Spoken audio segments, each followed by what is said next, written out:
nephew that this stream was happening, and he might check it out. And I was like, yeah, cool. You only have many, many hours of backlog to go through. Sorry all about the that. hours. Mm-hmm. I'll do a catch up for the whole series for him in like under 5 minutes. The TLDR. Wow. Yeah. Oh, go ahead and start. Tell us where you've been, where we're going. We're in the land of Zell's mind. In the land of plenty. You guys should not stay in the land of Zell's mind. But we're here. We're Mhm. having fun. We're delving. There's a god. He's angry, and we're part of this guild that does food stuff. And so we said, hey, why don't we please this god by making some food? And so we've been doing some shenanigans across the land, gathering ingredients to make food. And we're here at the end of the trail, ready to make him some food. But there's a bad guy, and we're fighting him right now. The end. Great. I'm very proud of you. The mic didn't pick up the clapping sound. Okay. Well, that was great for everything. If he wants an in-depth recap, he should just watch all the episodes. I was going to say, yeah, he can do some homework. It's fine. He's a big boy. Now that Foob has recapped pretty much everything, definitely didn't leave anything important out at all. Can we get a quick recap on what happened in the last session? Would it help also if I offered you guys a hint? We were in combat. We fought some meat monsters. Okay. And some clones. Here's what I've got.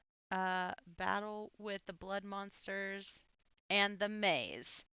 Mira reached out to Mortavio and alerted him to the fight early on so that he could alert Racklin and Rare and join us. During the fight, Mira tried the kazoo named Banjo, and while playing it was overwhelmed with a calming, restorative feeling.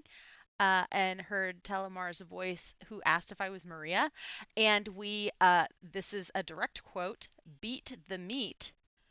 But May finished casting a bloody pool spell and summoned 4 of herself and a giant bone dragon meat thing. When the maze appeared, one of them was immediately stabbed with multiple daggers in the back and died, and my boy Mortavio appeared behind the corpse. The other maze had some sort of shield that needs to be depleted before damage gets through. I almost died from getting walloped more than the tanks, so at 3 hit points, Rayun came in with a heroic save and gave health to Tyrus and myself. Tyrus was worried things might be going sideways and concentrated on this time and space to alert Andromeda in case we needed a reset, and she sent her father Sirius. Starting at the top of the turn order, Mira is going to move to range and heal Mortavio. It was my turn, so I had made myself a note of what I was going to do. That's a good call. It's also worth pointing out, we've got this note reminder up here that Holden is in his chair, and Tyrus going to reload. That is a great recap. It's easy to do recaps on combat sessions, but that's still a really good one. I do think it is lovely that this was the exact moment that you figured out how that kazoo works. That was really exciting. And I think I mentioned that in the previous session, but I don't care. I'm going to mention it again because I was tickled pink by that.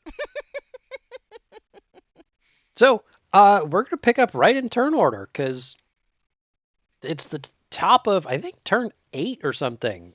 This turn, or maybe that's number of tokens, but we've been doing this for a little bit. Yep. And we're going to start right at the combined might of Holden and Mira. Yep. And Rayun, you're going to be on deck. I'm going to shimmy on out of here. Did we decide that I was in that I was going to get an attack of opportunity again, that the dragon was going to get one against me because of where I am? He has a 10-foot attack radius. So yes. But if you don't leave that 10-foot attack radius... No, because I got to get over and heal Rare. Well, that means like you could conceivably walk through here and stay in his radius and be okay. Okay. It's just as long as you don't cross the line of getting something out like here. of his radius. All right, and healing word is 60 feet. So if I go 30, let me just make sure that, yep, that's my move speed. Okay, I'm going to healing word my dude. And we're going to cast that at level 2. Oh! I guess get Love the seeing red ones out numbers. early. Mm-hmm. That was gross. That's what I was thinking, Holden. Yeah, she really just ran across the field to heal her man. Well, yes, you were really low also. I'm saving the big heal for you. Ooh, yeah. That's a good save. Would you mind if I had you over somewhere like here-ish? Wherever And the reason is that because works. you can't run through the dragon. But otherwise, yeah. You will absolutely heal him for 6, looks like. That is what it looks like. I mean, listen, for a bonus action, that's not too bad. You still have your action left. Can I cast another heal? Oh yeah, because it's only a bonus action. So I can do a bigger heal, maybe, if I have a different one to cast? No, I do not have a different heal to cast. Damn it. Okay.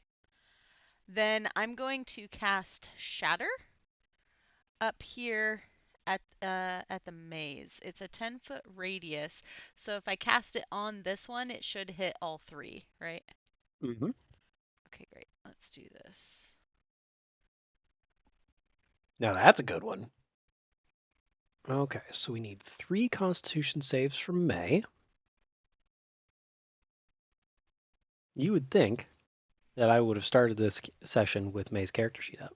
But, See, you know, I had to stall for a second because I didn't have mine open. I did everything else but that. let's have this up and do. Hey, Okay. I got one. The green one, the first one, definitely takes the full of that. And does math. Oh gosh, we're already doing math again. I was just telling everybody I was very tired from the long week of traveling, and then I sit down and do math. Yep. But you travel That's for okay. math. One of those travels was for math. Yeah, you're right. Because of my better judgment. Medical. Believe it or not, none of these mazes are non-magical objects, so we're not going to be just taking checking. extra damage.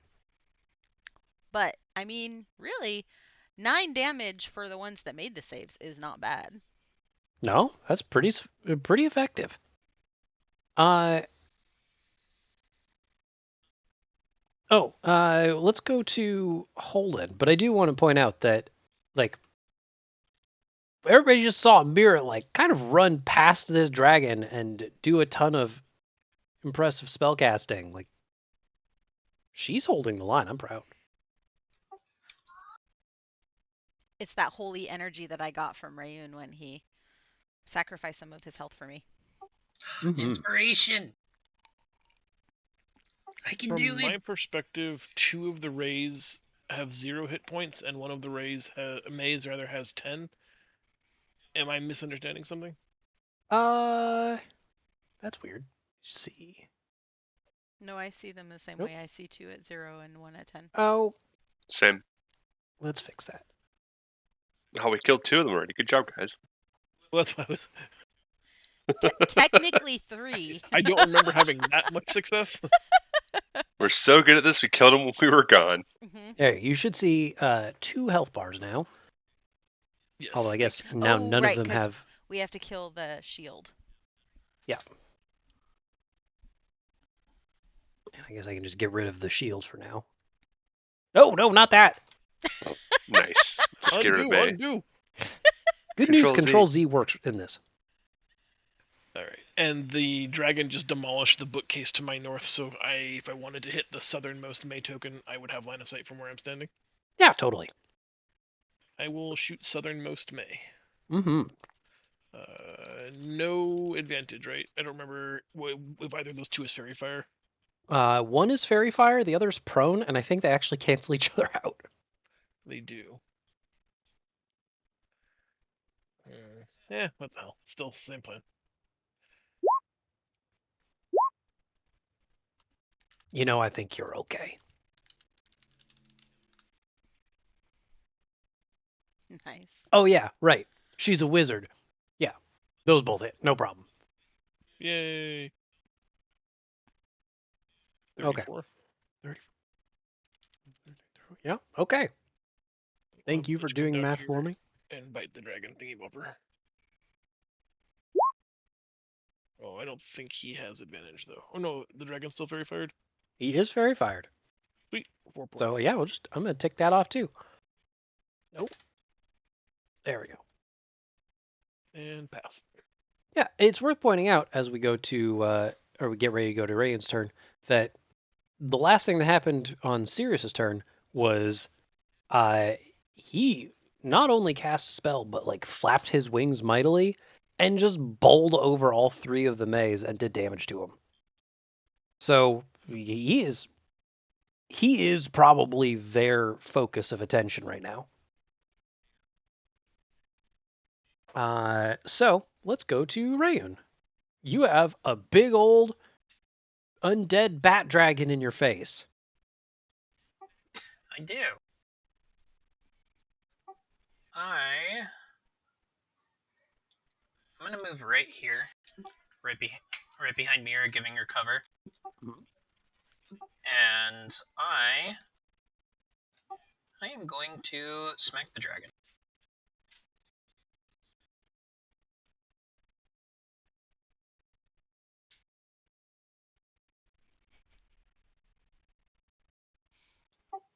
That's with advantage, right? Yep. As a fairy fire.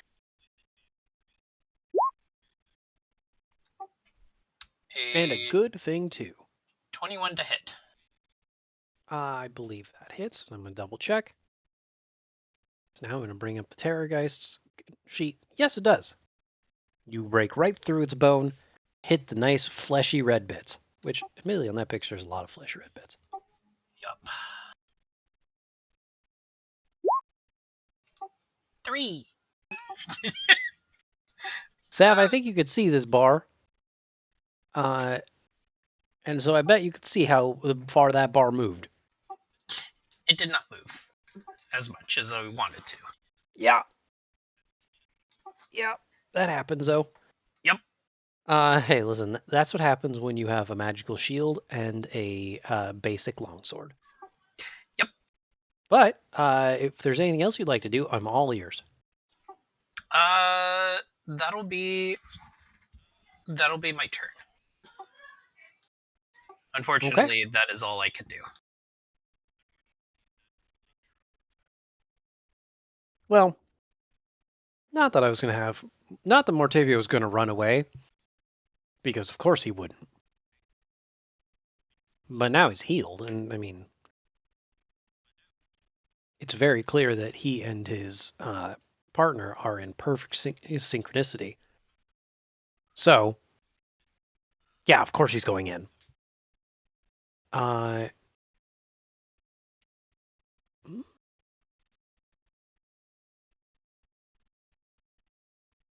Mortavio does something weird. I'm going to actually have everybody make perception checks to get an idea of what's about to happen here. If you wouldn't mind.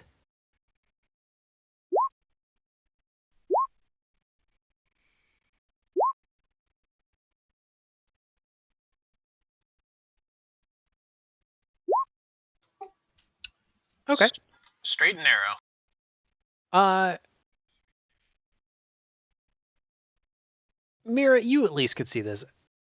It's not so secret that I'm going to pull you aside or anything, but Rather than going in with his knives, which are still kind of floating around him, instead he pulls off the mask and veil that he's wearing and wraps them around her head with a flourish. Ooh. There is a very brief red pulse around her and the veil. And when she's done, or when he's done, like 2 or 3 seconds later, he leaps back and the veil snaps back around his face. You get just like a millisecond of seeing him grinning wildly and can feel like, oh no, something good happened there. Mm. The specifics of which I'm going to leave for... Oh, but I do have to roll this real fast.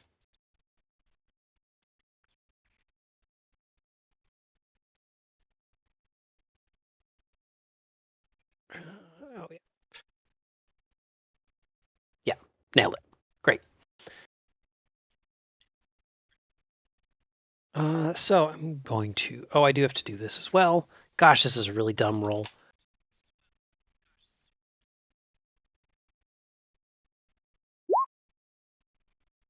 Never mind. It's all green. All right. Yeah, that is... Something bad happened to May there. And also,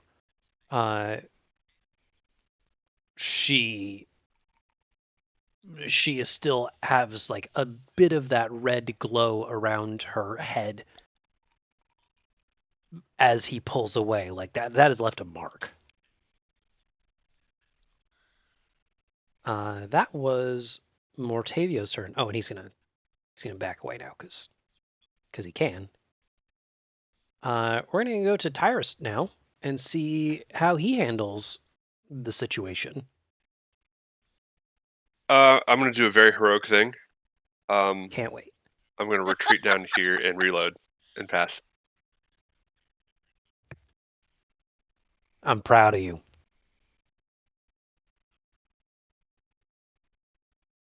Also, I think if I remember correctly, soup is a action, not a bonus action, right? It is an action, yes. Okay. Then I'm finished. Okay. We're gonna move to May then, and I'm gonna look forlorn at this pizza that I'm talking too much to eat. That's just my life. The first one, I have to roll this real fast. Nope. Okay. So the green one doesn't do anything. She just lays there. Like, kind of looks like you would imagine a Pokemon being paralyzed, of like, kind of twitches and tries to move a little, but that red glow has enveloped her entire form. The other two get up, and we can remove the prone sticker. Blue is now face to face with a very angry Sphinx. And is going to try and get rid of him? Does that work? Yep. She's going to try and banish him.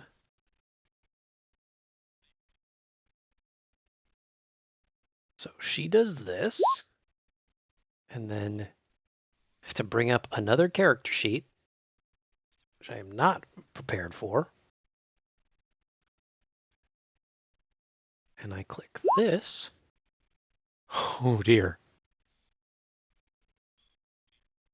Huh. I did not see that one coming. So we're going to just send Sirius. He just blinks out of existence real fast. sent to the Shadow Realm or something. Oh damn. Huh. Yeah, I really expected him to roll better on that. But okay. That sucks. It does. That sucks for us. I mean, and you guys see it. Blue is the front line of the three. She gets up just muttering some sort of curse in Draconic or something. And before anybody could do anything, I mean, it's not even like there's a magical effect. It's just one frame he's there, the next he's not. And May, actually, that is also relevant. She is going to get shields back.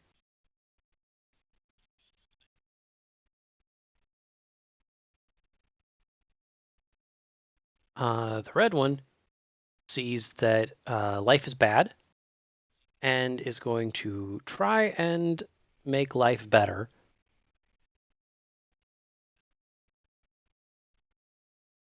By putting up a globe of invulnerability.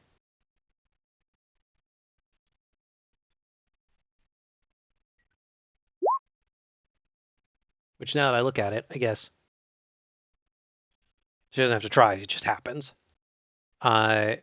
So red gets up playing defense and mutters her own chanting. The bubble that comes up around her is not a shimmering wall like you might expect from a spell like this, but is more that same fleshy barrier that you saw before. And the three of these Mays are encased in this meat bubble. For now.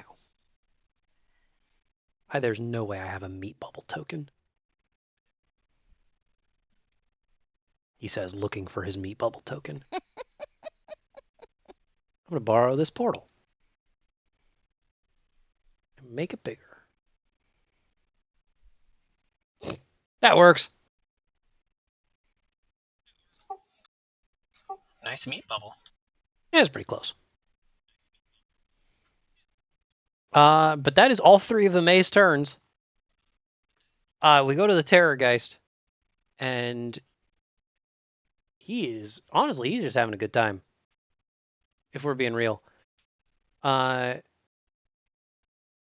I don't have to shoot at the Sphinx anymore. So instead, he's going to put 2 claw attacks into Glitch with his hind feet, and 1 bite attack into Rayun with his front mouth. I will use my reaction on Glitch to give him disadvantage against Rayun. Okay.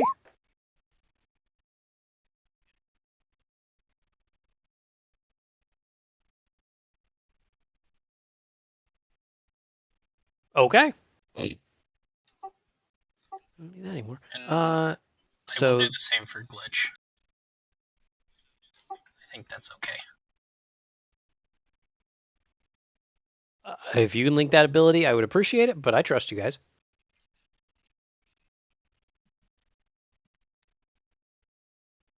So I'm ready to roll all 3 of these attacks. We're going to start with 2 claw attacks. Why did I put food in my mouth? I feel terrible. I'm sorry. There we go. All right.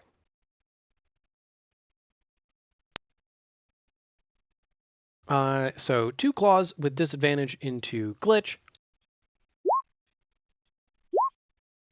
And I don't think either of those hit. Nope. Both misses. Mm-hmm. And then a bite into Rayun. Oh. Well, I can't fudge that one. Oh dear.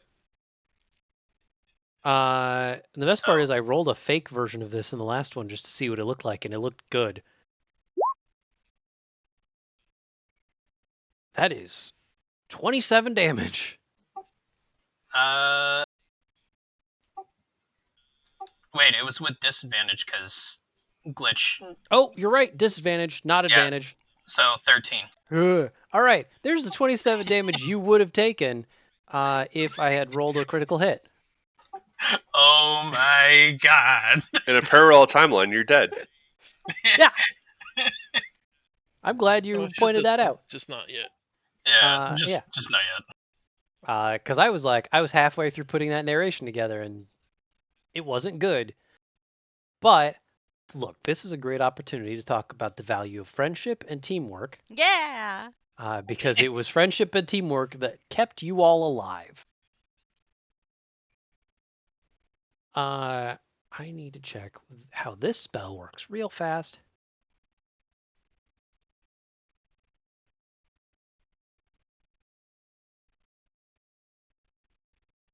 Yeah. Okay, so we're going to skip this turn, and we're going to go back to the top of the round. This battle did really turn out to be all the players and all the baddies. That's okay. Let's start with Team Miraholden. Mirolden? Okay. Here's what we're gonna do. I'm gonna try to Mhm. get away from the dragon, and I know that it's going to get a chance, mayhaps, to get away from Mhm. me. I'm gonna see if I have any spells that will give me the opportunity to disengage. Advanced dodge? Advanced dodge. Question mark? That's also an action. Well, now that I know that my heal is a bonus action, I'm okay with doing that if it will get me out of here. Mhm. I'm going to try to move here, and you tell me if I can take my action as advanced dodge so that I can step away, or if I have to take that attack of opportunity. You would have to receive the attack of opportunity, but the attack would be made against you with disadvantage. All right, let's do it. Okay, and you have advantage on dexterity saving throws. Woo! Okay. So I mean, he's gonna try and nip at you too. His face is already right there, trying to bite at Holden or at Rayun. Then I'm going to go So as far away as I can. 1, let me get this 6, I think get that's this it. bite out of the way real fast. Yep.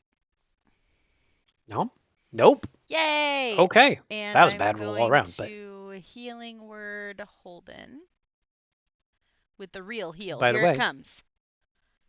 as part of the advantage, Damn it. no, it's not. Oh, I mean, it's better. I should also point out, as part of the advanced dodge, you get an extra bonus 10 feet of movement as you jump out of the way of that bite. Sweet. I'm going to take my advanced dodge behind whatever rubble is left of this part of the bookshelf. It's trashed. It's books and splinters and maybe a rune or two. Maybe. Then I think that sounds like it from you to move Yep. an action, a bonus action. That's me. Holden, you're still up though. I did not write this down, so I'm going to. I think the answer is going to be, if I don't remember, the answer is no. I remember spending Hex on this turn. I remember moving it to that creature. I don't see him debuffed with it currently. I don't remember moving it to someone else. Did I, A, not do that thing the way that I'm remembering it? B, did I lose concentration when I got breathed on? Or B, does this sound right to you and he has Hex? I don't think you. I know you didn't lose it from a concentration check because I'm notoriously bad about remembering those. I think what happened was that you hexed one of the blood golems. But I might be wrong on that myself. If only we had some way to look back in time. I'm not going to do that though. And if you think I've used it in this combat and I didn't lose the concentration from damage, I can just move it from that corpse to the rat dragon, which I will probably do now, if that's okay. I wonder. I feel like I should be able to search the chat log. And I know that's possible. It's just a freaking nightmare.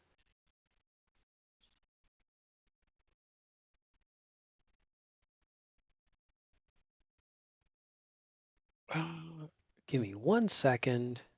No, okay, you know what? You hexed while the dragon was alive. So I've decided that I'm going to give it to you. He's hexed. Okay. Which means I'm also going to, after this turn, let Rayun roll an extra bit of damage for it. If you wouldn't mind linking hex again, because I forget every time. It's just a d6 on each of my successful attacks. Is it just yours or is it everybody's? Just mine. Okay, well then Rayun, suck All right. Double crossbow on the dragon. Mhm. Rat. And it does have fairy fire, yes? It does have fairy fire. My goodness. Nice. Sir, that was unnecessary. This thing's dead. Ugh. Okay. Well, the bad news is you're gonna have to do some math. Wait, did you double crit? He double critted. He did, but he Jesus. double critted on the same attack. So Yeah, I see that. I feel like, you know what? No, no, guys, this doesn't happen too often. Yes, you're going to do all of that damage, which, if I'm right, after all of that math, is an even 50 damage, which is a lot of damage. But also, not only is something good going to happen, but hold on, I want you to tell me what that good thing that happened is from that first shot. Because that is so serendipitous. I did the math, it's bad. I want to know, how cool was that shot? After messing with the modification that they made using the arrow flame stone to my mag casting crossbow, I realized that it had not yet been set at its maximum possible magnetic acceleration setting, Yep. and so I put it to 11. Turns out this dial goes to 11. Nice. Maybe we had a little bit of buildup of extra energy there. That's so good. Breaking the sound barrier, a supersonic crossbow bolt perforates the rat dragon. Nice. You overclocked your crossbow. I'm going to add an extra effect because I'm serious. This was a big enough deal that something cool and extra was going to happen. And that first shot was so strong because let's say there was some energy built up, right? It was a little pent up, that crossbow. It went right through the Terrorgeist. You could see how much damage it did while it went through. And there is almost an alarming sound of glass cracking, because you see that bolt was able to pierce the very sturdy glass of this cage over here. Uh-oh. Cage is the wrong word. The tank over here. And so far, nothing has happened. The fluid is pretty much staying in, a little bit of that red is leaking out. But an opportunity may have opened if you so choose.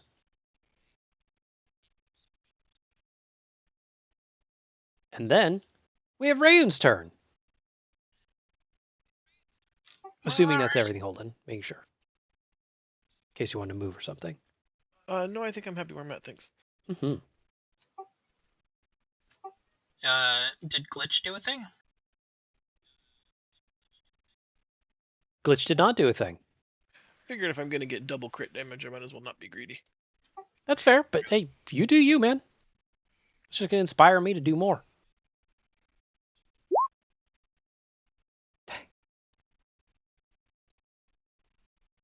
All right. Hilariously, mathematically the same odds as the double crit, but not nearly as cool. Yeah, not nearly as cool. No. But a good follow-up. Rayun, I want to see how you handle this situation. This thing, I mean, large chunks were just blasted out of this beast. Like, there's a huge hole in its wing. That big crit went right through its chest cavity. And now it's your turn to follow up on that. With my weapons ready, I will take this as an opening and slash at it Mm-hmm. with advantage. 13 does not hit. It does not. And Rayun goes back into defense mode and just kind of waits for whatever happens. That seems like a good idea. Jeez and Pete, man. No, I don't got that. Yeah, Rayan used it in phase 1. I only get it when I crit. No, I'm saying like you don't have the class feature extra attack that when you take the attack action you make 2 attacks. He doesn't because he multi-classed. Yeah, roll I think that. that's a Yeah. little 5 extra for fighters and people class. Yeah, and then Paladin gets it, I think, later on, but we're not high enough. Yeah. I did not realize you were multi-classed. My apologies. Mhm. Yeah. Well, if there's nothing else, then I'm going to leave you. You are on the front line of this frightening creature. That is basically half gone. Mortavio is going to hold his action because what the fudge is he going to do? So let's go to Tyrus. Sorry, you caught me in the middle of a giant yawn. I'm gonna move. Do I have line of sight on the meat flesh dragon, or is Oh this yeah, totally. pillar? Okay. Then I'm going to attempt to shoot it from this vantage with my beam rifle Mm-hmm. with advantage, I believe. Yep. Does 18 hit? Good thing you have advantage. Yes, it does. Then I will do 12 points, Fantastic. and then I'm going to shoot him again. Mhm. And for 16 rolled- this time. Exactly the same 2 numbers. Oh, interesting. Look at that. Like, we've had some really neat number patterns already today. Okay. It ain't no 50, but it's 28. I'll take it. Yeah, that's pretty sufficient. I know all you maths kids will tell me that's just as likely as any other 2 numbers, but it does seem weird when you get like 3 sets of pairs. Mm-hmm. Yeah. Look, we Glitch are in the humans. We try and find patterns in everything. True. That's why I've been rolling these 2d6 for the last 20 minutes. Every once in a while, I roll doubles. And then I think this time I'll go ahead and use second wind since I'm pretty hurt. That seems like a good call. 1d10 plus your fighter level set is 5, so I just roll a d10 plus 5. Mhm. So 14. You're multi-classed also? No, I'm only level 5. Yeah, you Or Or can't I'm see 6. that. Oh, I'm level 6. Hey, Never mind. I'm glad you said that because my brow was pretty darn furrowed, and I was in the middle of going to his. Did we hit level 6? We did hit level 6. Okay, Yeah. so Yeah. I will gain 15 points going back to 23. I was most of the way through bringing your character sheet up because I was like, oh my gosh, if you guys are really level 5, then I may have screwed up a little bit. Oops. And then Okay, I think I'm but- going to end my turn. That seems like the very definition of a second wind. Yeah, You're back in it a little bit. just a little bit. I didn't really think out this globe of vulnerability thing. Luckily, you're invulnerable and you can think about it. You have all the time in the world. You would think that, but being I'm also processing all the other stuff, not a lot of thinking going on. So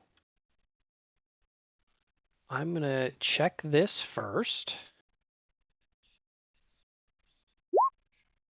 Nope. Okay.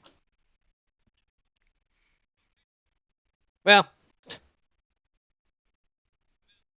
I know how this goes. If that shield stays up, then this dragon is toast. So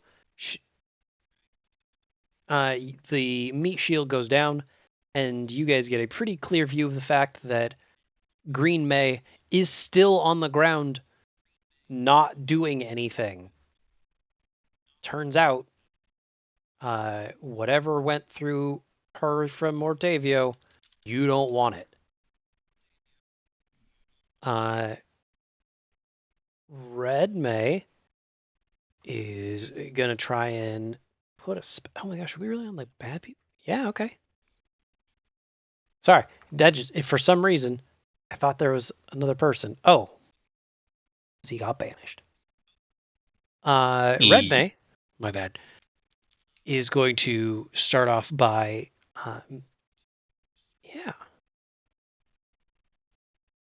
is going to start off by casting a Stone Skin.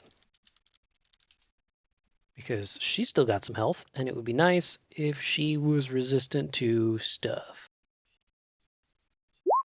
So she's going to cast this, which I looked at it and then realized it doesn't require a roll. But it does give her a shield. And we'll go with this. For having Stone Skin. The blue one, that is in quite a bit of peril, is just gonna cast. I'm gonna try not to cough into you guys. Oh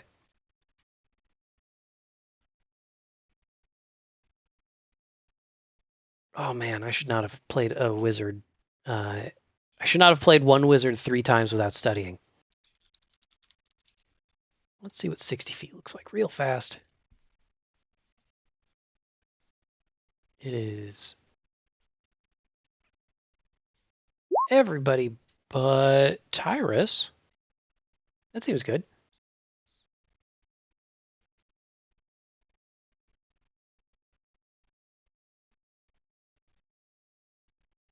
No, nope, we're just doing a classic. Everybody look at my fireball.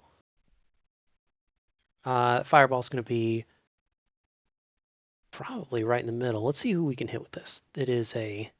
Oh my gosh, I have to cough so badly. I refuse. Where is Fireball? Fireball, right here. There it is. We did it. Sorry about that. In a 20-foot radius sphere. Pretty sure we'll be everybody.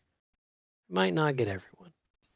Is that a dexterity saving throw, or It is a dex save. Okay.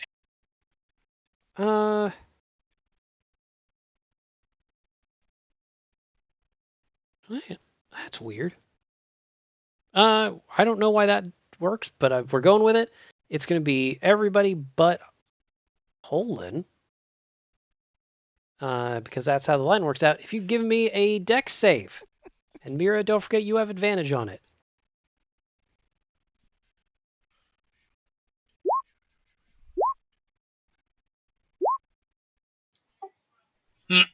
I didn't mean to roll advantage. I apologize. That's fine. We can see we always take your first roll, which happens in this case to be plenty. And Mira, you are plenty good as well. I have bad news, Rayun. Yep.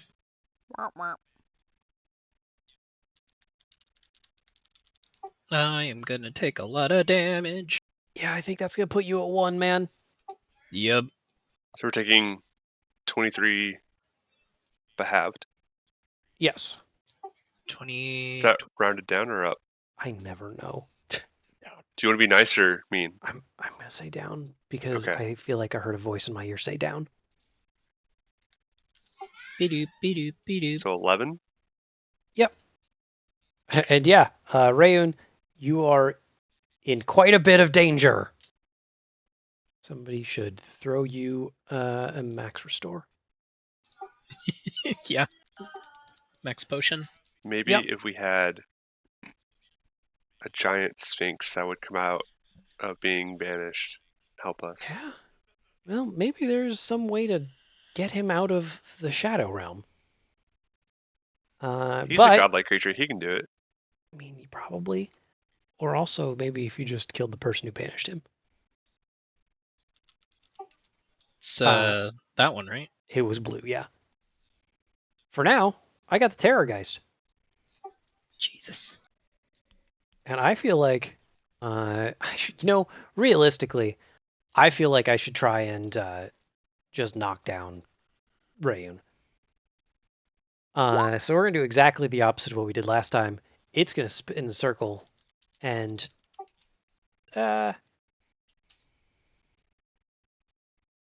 going to intend to put all of these attacks into Rayun in the hopes that one of them hits. And if one of them hits, I may change my mind and split the rest later. But first, we've got... Ooh.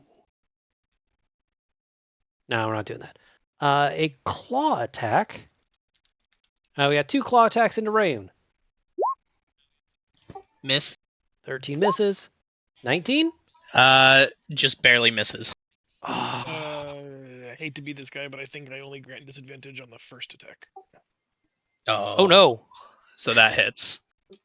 Okay, we did it. For literally any damage to knock you down. I am down. All right. Get out of here, Epic Game Store. I don't care. And I don't care about the Summer Games Fest. Well, we see you get hit by... You dodge the first of its hind claws spectacularly. And the second one, as it flaps above you, honestly, it just nicks you. Like, it's not even that big a deal. You just are freaking toasted from that fireball. It lands with a start, spins around, and tries to put its jaws into the now not defended Glitch. And did not have disadvantage on that one. And I think a 21 will hit. It will. Okay. Finally, I get to roll this damage for realsies. For 25. Oh, Takes me to 3. The good news, though, is I've rolled that big twice before, and this is the first time it mattered. This Terrorgeist lets out a roar. Honestly, half of triumph for knocking someone down, and probably half of in anger. The thing that it just bit didn't have any blood to drain.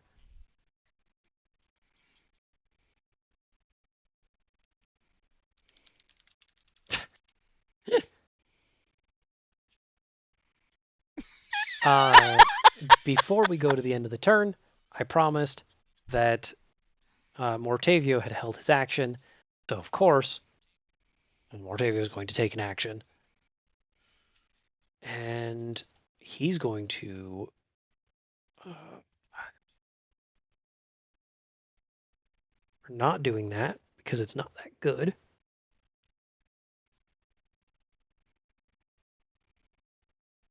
I need to know how this spell works.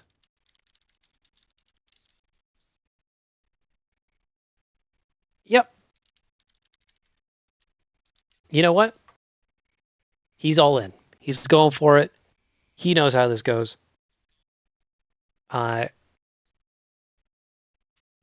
Mortavio has backed up from his previous attacks and was just waiting for the right moment. And maybe now the right moment is here. With a running start, he leaps off this dais. A genuine, like, open-armed backflip over the side. And as he comes down, he draws a gruesome shaped rapier and tries to plunge it right into May. Blue May. Remember, I have to make that distinction. And I would like this, which totally hits.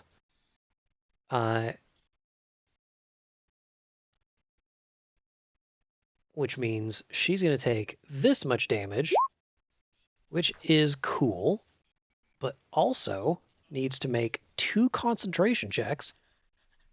The first to see if she holds her spell, which she does. Dang. And the second, oh, that's the one we wanted to fail.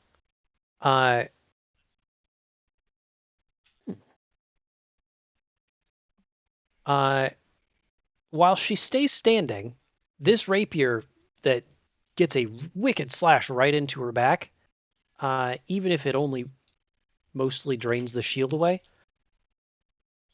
something about it there is a sort of a reverse echoed scream. The first scream you hear is the echo part. It's quieter and from farther away, but it seems like it might be May's voice. It's hard to tell. The second one, though, is her voice, and even though she had a shield to protect her, she didn't actually get hit by the blade. She lets out a terrified scream. And I don't have a great symbol for... Yeah, I do. Heck yeah. She seems genuinely scared right now.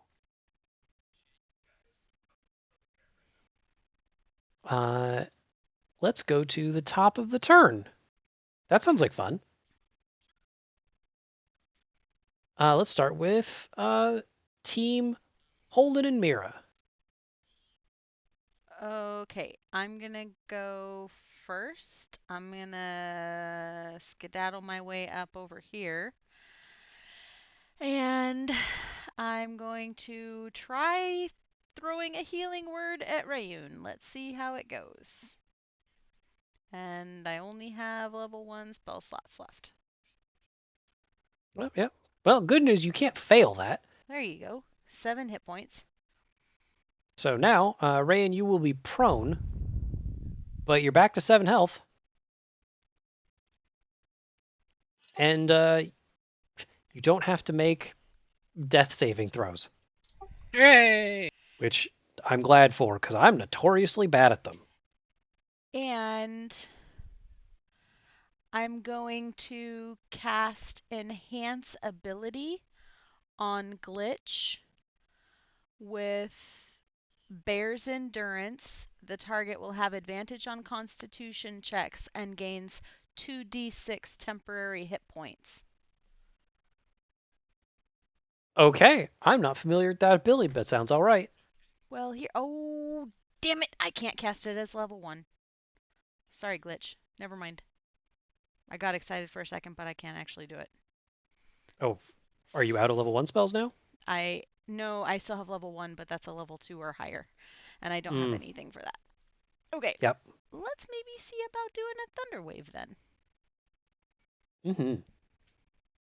Oh no, that Targeted on Rayun. nothing is in range of me, and I don't want to move into range of the giant machine. Well, crap.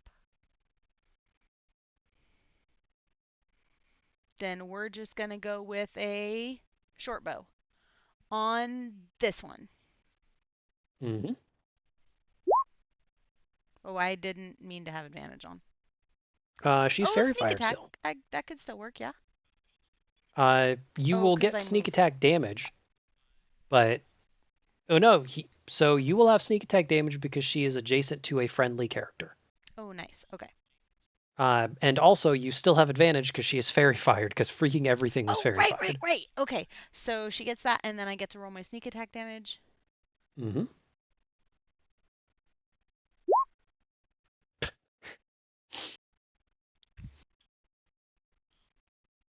Oh, it's so close. And that's it. That's my turn. Okay.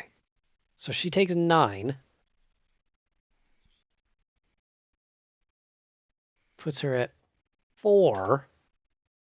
I'm going to make another Constitution save. Which, of course, she makes. So she holds on to her banishment spell. And somehow is still there. Holden. Rat Dragon. Okay.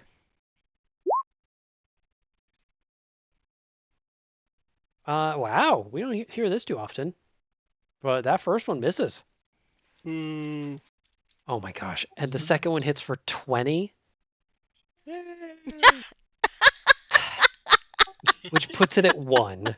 Alright, well then Glitch will have to, rather than heal, attempt to bring her down. I believe. Thank goodness. Oh, if you'd left Yeah, that thing with 1. Okay. What a strange ending for that creature. That it took bolt after bolt, and then one last nip in the heel is the thing that finally causes it to shudder. Like, this thing doesn't just collapse and die like a normal creature, because it was kind of a construct. So there's more of a shudder, and the fleshy bits that were holding it together untether, returning it to its bony corpse-like state.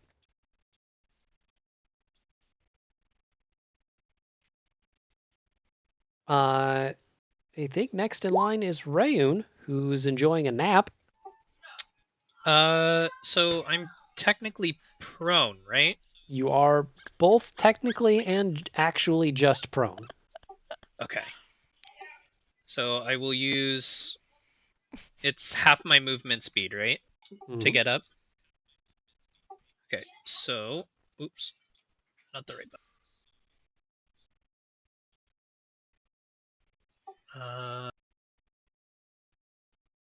So I'm gonna get up.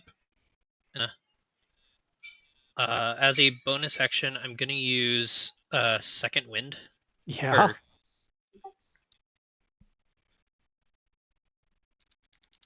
That is a D10 plus my fighter level, which is 3. Mm-hmm. Oh my god, 13. That's pretty good, yeah.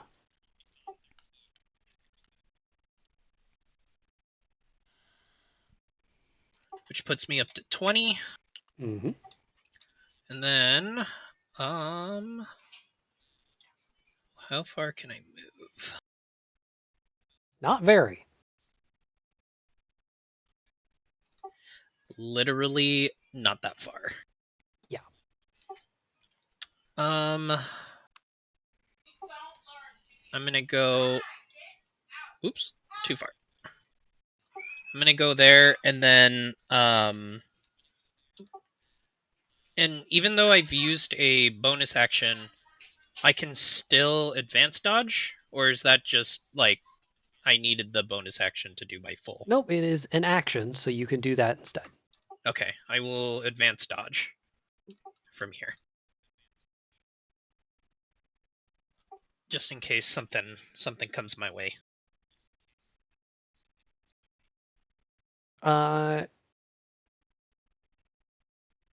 I'm gonna say the Cosmos is going to move you over here for reasons.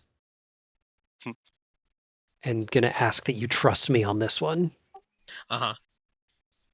I'll explain why in a minute, but I have a feeling. Be with me on this one. Okay, well, listen, sometimes we gotta take a recovery turn. It happens to all of us. Tyrus just did the same thing. Mortavio's gonna try and finish off this May, because I'm gonna be real, I kind of expect her to already be dead. He's just gonna go in with his. Oh, actually, he's gonna do this instead. 3 knife attacks.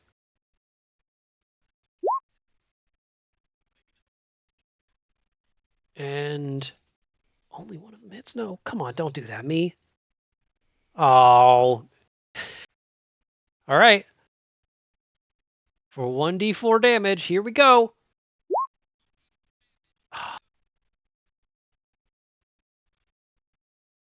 Okay. How many did we miss it by? Blue May is alive with 1 health. Son of And succeeded her constitution check. I tried, guys. I really did. Tyrus, can you save us from this? Don't let her get another spell off. Tyrus is gonna pretend to be the vulture and swoop in and save the day, take all the glory. And I'm going to attack May with the beam rifle. You did it. Nice. I didn't even see the damage. Yay! Blue May, actually, fairly similar to the Terrorgeist, when she gets hit this last time, bursts, which is not what you were expecting, but sort of bursts into a cloud of meat. Like just meat. It's flesh, but doesn't have any rhyme or reason. It kind of looks like she was gibbed. Like there's just bits everywhere.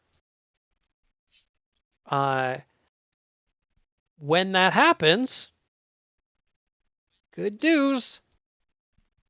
Right next to where Rayun was standing a second ago, and then thought to get out of the way, a giant sphinx reappears. And he is pissed. Like, you had not seen him angry. He was fairly stoic and annoyed. Now he is actually angry, and the whole room seems to darken with that.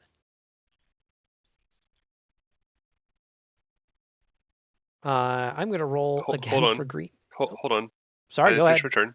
Yeah. I'm going to shoot at the second May, the red May, with Oh, my you have second 2 shots. attack. Yeah, you're right. Please. Yeah, let's keep it going. All right. Thanks to her stone skin, she does have resistance to that shot. But then I have to roll this to see if she keeps it. Of course, man. Okay. Oh, jeez. So she's going to take 6 piercing damage. Nope. 6 piercing damage. Putting her down to 2 shields. But she's still standing. All right. That is the end of my turn now. Okay. Well, I still get 1 spell, and it's going to be good somehow. She's, you know what? There's nothing holding her back at this point. Oh, I need to check. Does Green May get up? She does? Kind of didn't expect that one.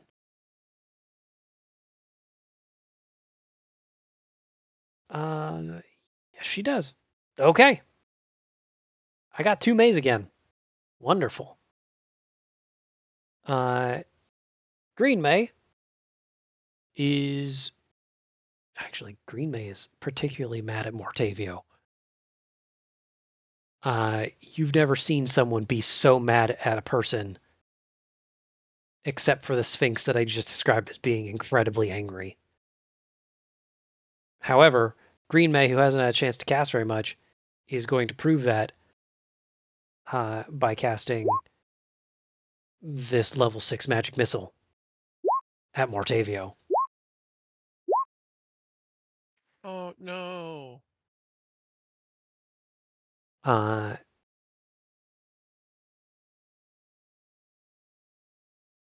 Which is 7, 10, 15.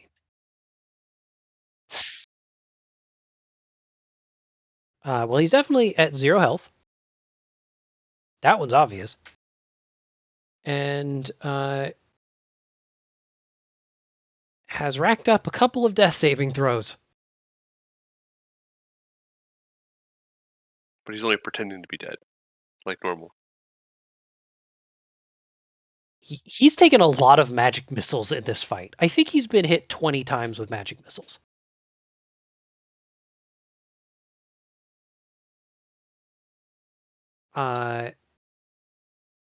Red May is going to try and deal with everybody all at once. And is going to drop a Cone of Cold that I think should hit everybody because it's got a huge range. Nope, that's the wrong button. This button.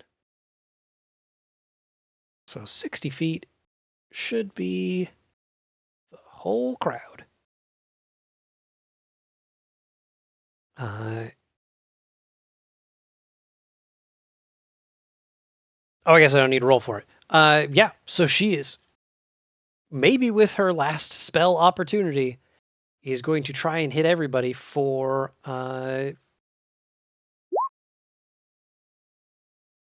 a Sirius lot is of going to counterspell it, right? Sirius is just going to take it like a boss. And everybody's going to make a Constitution save. And I'm pretty sure everybody's going to make it. I believe in you guys. Is Holden in it? Holden is in it. 18.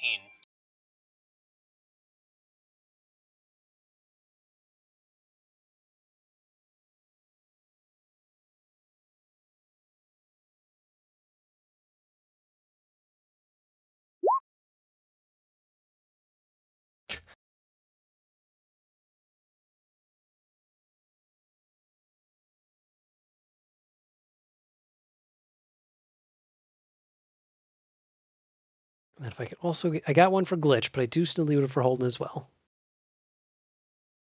Oh, that should have been his. I didn't roll for glitch. Oh, well. Oh, yeah, it has his name. Damn it! And I got to fuck up toggling advantage twice. Nailed it. Well, good news is both of you two survived it. Well, actually, I guess Glitch rolling didn't matter too much because he's going to take half damage, which is still more than 3. Mira, I was really hoping you would save that one, but 43 damage is a lot of damage. Yep, I'm dead.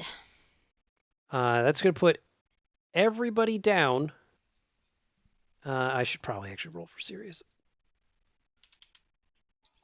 Do I have to take negative hit Nah, points? he's good.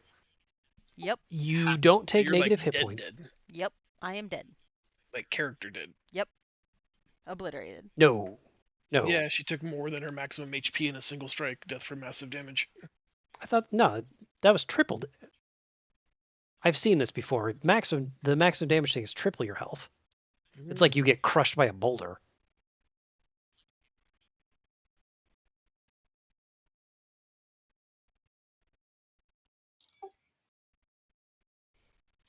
Even hiding behind Sirius doesn't help.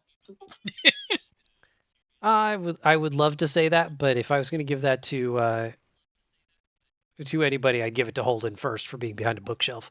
That's true. Alright, gang, quick question. I can not die here and just go to 12 hit points, I think, using Absorb Elements again. But is it even worth it? Should we just all die together here? I would hold out, but I'm dead, so don't listen to me. I've got technically 2 more level 1 spells. I'll use one of them to absorb elements to get resistance to elements. And on the start of my next turn, I could punch it for 1 extra cold damage. So between 48 becomes 24, resistance from 24 becomes 12. I go to 12, is that right? Yes. And I'm confirming, yes, the death is triple your max health in damage to instant die. So you're going to be making death saving throws like everybody else. Or, like Baldur's Gate 3, the fight will end and it'll be fine. We'll see how this goes. Oh, wait, I had advanced dodge up. Yes, but this was a Constitution save. That is right. I thought I the same fully thing for forgot. Mira. And I was like, oh, she can. Oh, no. Well, shoot. Where she? Yep. Fortunately, though, now it's Sears' turn.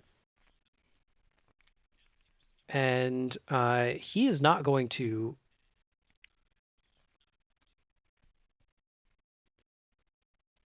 Despite having just taken some damage that I forgot to mark down because it would have required doing math, he is not going to be aggressive. He's not going to run in and just be like a giant cat. Instead, he looks right at Green May, whisper something in a language that probably nobody alive has ever heard. And I'm going to roll this real fast because I need to.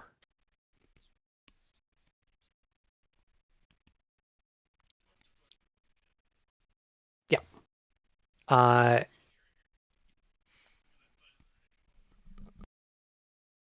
After like 2 or 3 seconds of furious but oddly focused chanting, she just collapses. She's already had a really bad time. But the features on her body fade back into the same meat that Blue May just exploded out of. And she kind of just collapses into a pile of that gross red goo. Kind of like she melted, or maybe if she was like a clay golem and the clay just deanimated.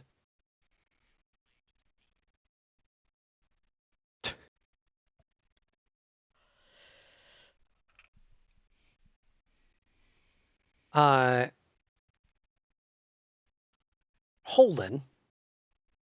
you're up. Red May is still alive. Red May is still there. Since Glitch is dead, I will use bonus action to move Hex to her and double crossbow. Mm-hmm. Does she still have whatchamacallit, Fairy Fire? Or did that end when Mira died?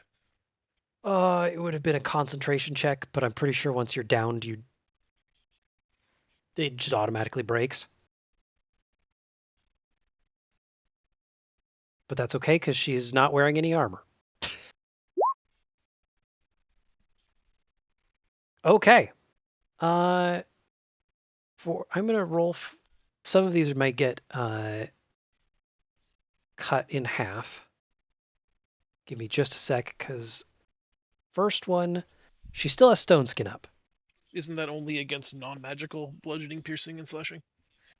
Oh, and your crossbow counts as magical, doesn't it? It does. All right. Well, The beam rifle's magical as well. excuse me while I subtract 6 health from her, because I didn't know. I forgot about the beam rifle part. No worries. And in that case, maybe that stone skin was not as effective, but she was really worried about Mortavia more than anything else. And so we'll say 16 plus 24 plus 8 is 48 damage. Okay. And I'm not even going to roll. She loses her shield.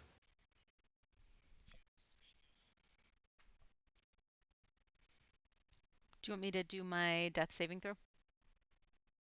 Yes, if I could get death saving throws from everybody. Hey, 15 seems good. It's an 11 plus to get a positive result.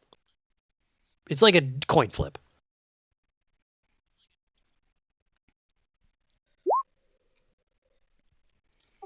$13. Mm-hmm. And then from Tyrus, if I could. Yeah, Oh no! Oh god. it's Well, fine. you need 3 to be out.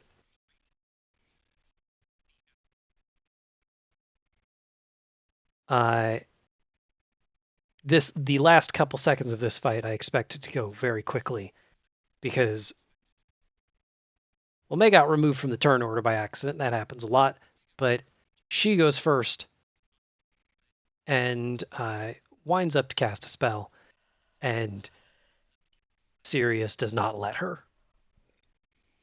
I think we hinted at it from the last round that he needs to roll this much. Second.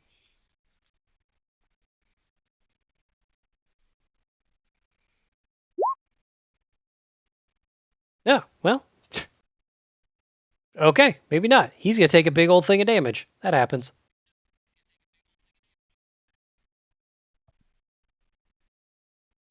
Nope, it's even funnier. That spell is going to be banishment.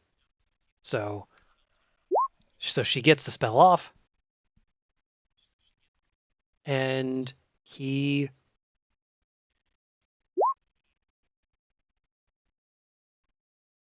blinks out of existence again. Good luck, Holden. Holden, I believe in you. You got the money shot. it's all coming down to you, man. Yep, same plan as it's always been. 2 Mm-hmm. Oh, goodness.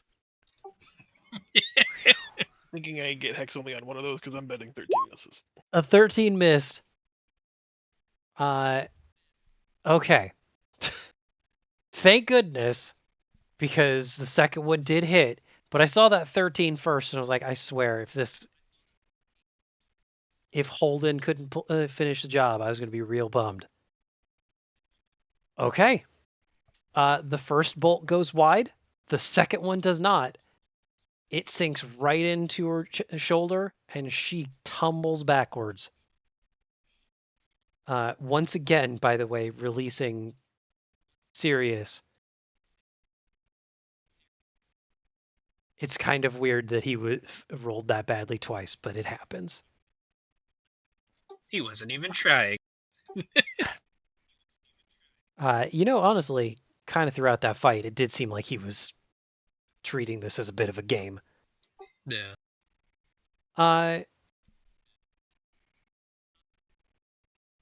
It would be really we haven't had to do a lot of death saving throws, and I've made the executive decision because I've played enough Baldur's Gate that at this point, you don't have to make death saving throws at this point.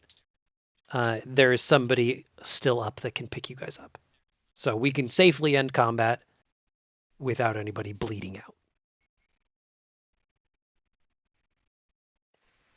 I'd like to step on Mortavio as I go and make sure that Red One is dead. She is not yet dead. Nice. Can I drink some Before of my anybody's healing awake, soup? I'd like to execute her. Okay. Well, nice and easy. That is She how is it's now.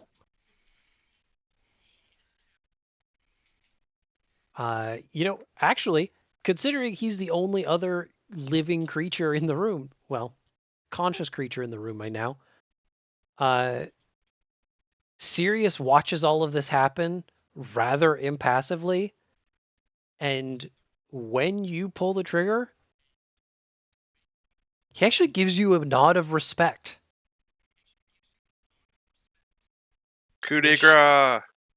He hasn't given to many people. Coup de grace. Let's see. Are we stabilized enough to drink soup? Yes. Or can Holden come pour some down my throat? While Holden does his coup de grace, Sirius will be the one. He looks around for just a moment and mutters, "Get up, everyone." Which might be the most aggressive healing word you guys have ever heard. But it is healing enough that Rayun, Mira, Tyrus, and Mortavio, you all receive. Actually, I have to roll it. I can't just say /1d4. Everybody's going to get 4 health. Sure, I now get to you stand roll up. high. I Bird. mean, he's been rolling high the whole time, just usually against us.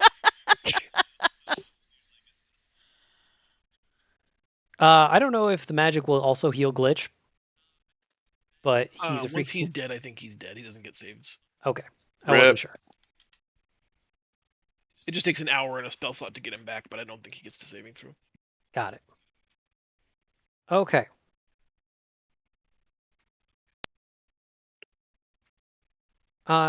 As he says that, I will add, he may have been looking approvingly at Holden for his decision making and or his bloodlust. Nobody's quite sure. But when he is derisively telling everyone else to get up, Tyrus, he's looking straight at you. Okay.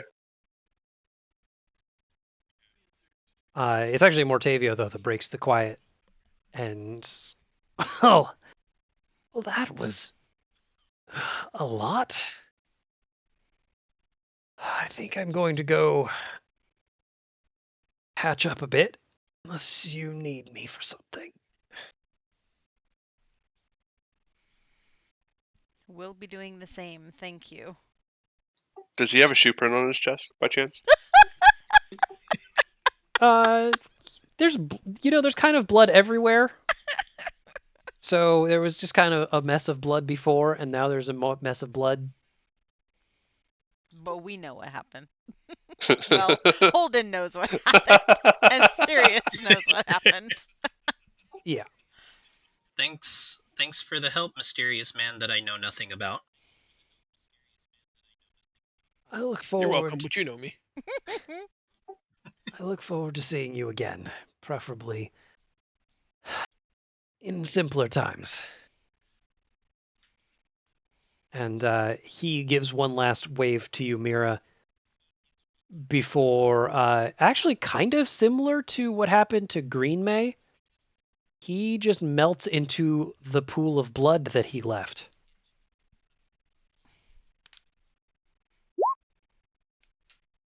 Nice.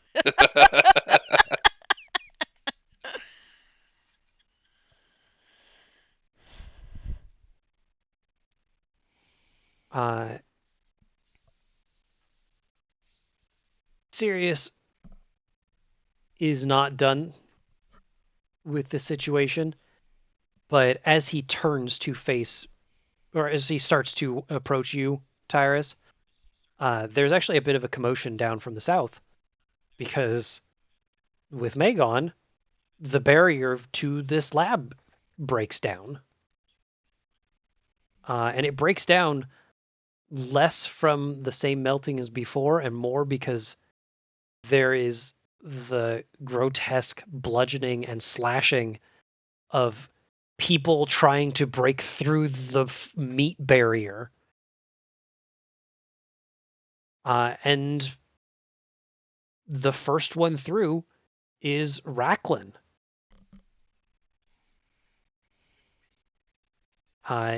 He is followed by no less than a dozen culinarians. Even more than the initial squad that he had when he came up. And this is going to be too big, and I don't care. Boom, we did it. He rushes in and takes a look at this scene, practically stumbling over the bones of the Terrorgeist and ankle deep in flesh and viscera from the meat golems. What? You... And the Sphinx? What is happening here? Long story short, we got her. Well, that much is good. Oh. All right. Well, then it was a success. Is she captive or Deceased. She's a captive of the underworld now. Whatever Well, that is. that might be a problem down the line. But I'm sure we'll find evidence somehow. We'll make this work. All right. Sorry. There's a lot of blood here. Is that not evidence enough? Oh, I'm sure when the Guildmaster sees this, he will understand what's been going on. I'm just not looking forward to leading the conversation with May is dead. Then we lead it with something else. Probably for the best, yeah. He goes over to this ledge and sits down, lets his wings unfurl a little bit.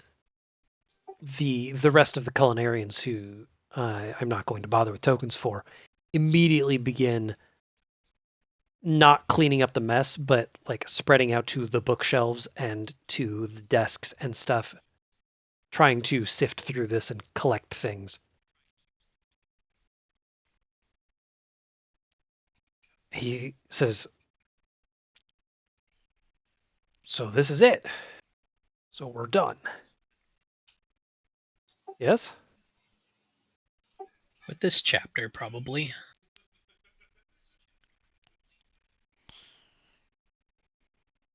I should have guessed it might not be that simple, but I was hopeful.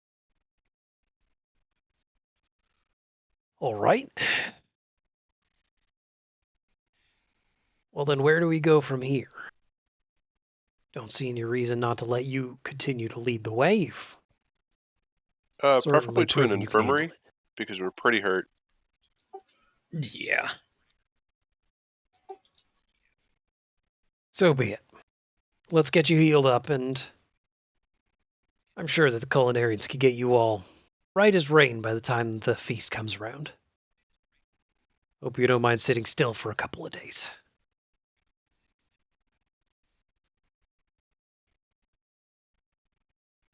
And he gives a signal to the lot of you, or to the culinarians, and then to you.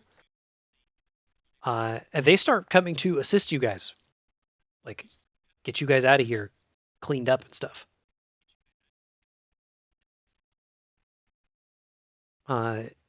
However, before anybody gets within 10 feet, Rayun, you are just physically moved out of the way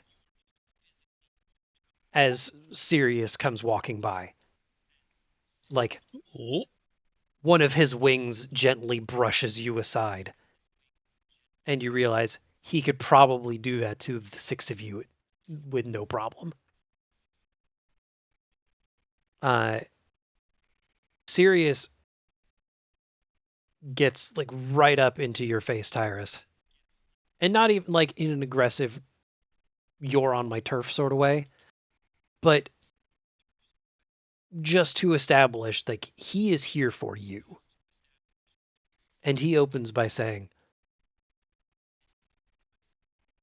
"This was reckless and ill-conceived. You will do better moving forward, mortal."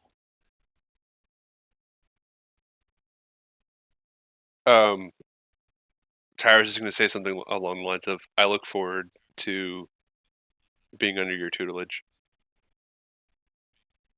And then he bows his head.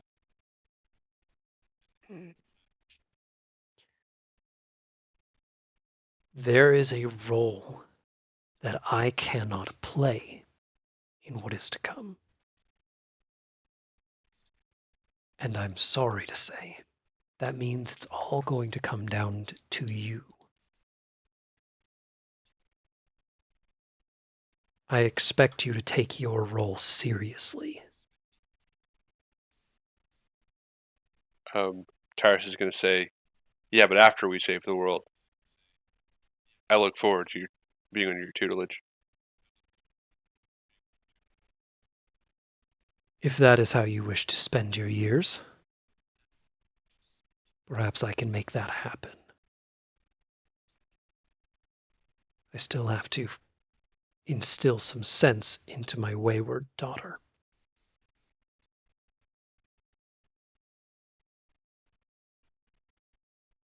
But for now, I will return to my place. Quick question before you head out. What is my role? He actually, he blinks, and the look he gives you is kind of disbelief.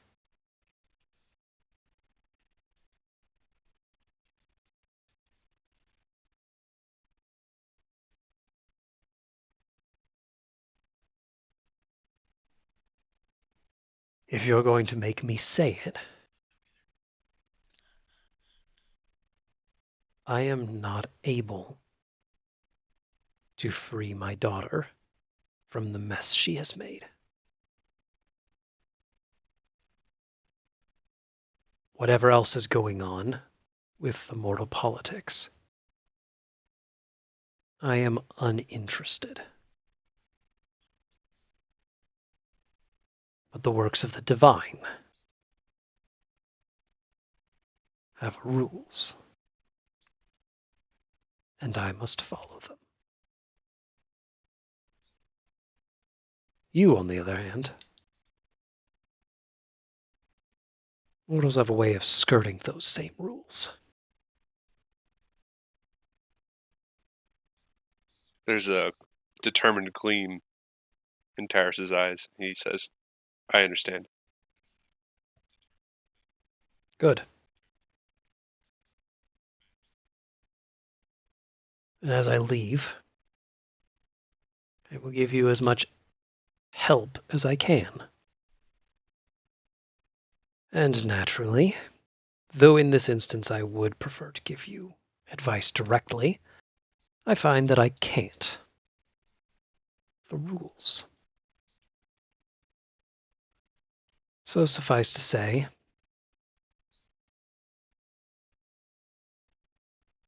you will stop 2 to save 1,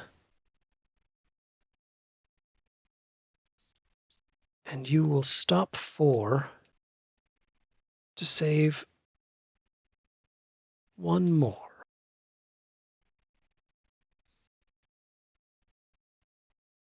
Many gods will fight over your battlefield.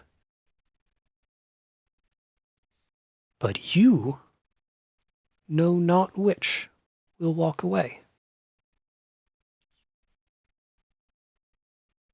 And know this. 1 you save, the heart will bloom. And 1 you save,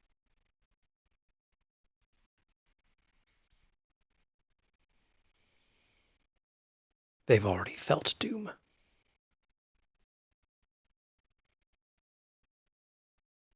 And with that, curls his wings into his body and fades away, vanishing into a plume of sand and light blue energy.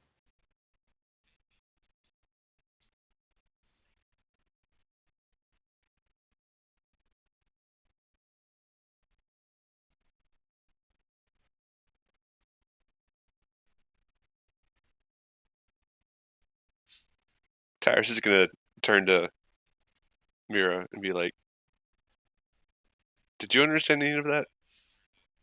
It seemed pretty confusing to me." I'm just gonna pat him on the shoulder and say, "He's your in-law, not mine."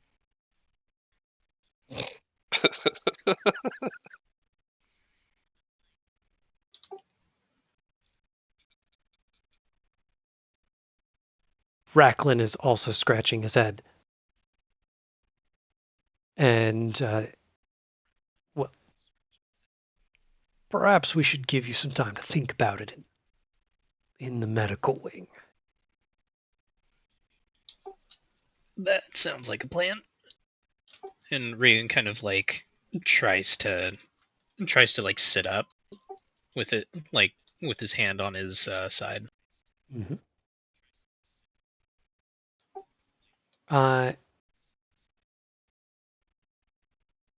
There is a voice that shouts from the hallway.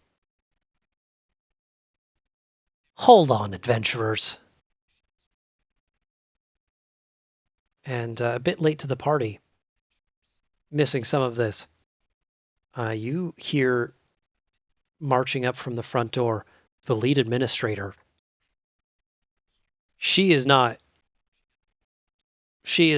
daintily stepping around this. She is kicking blood and gore aside like it's 3-day-old melted snow.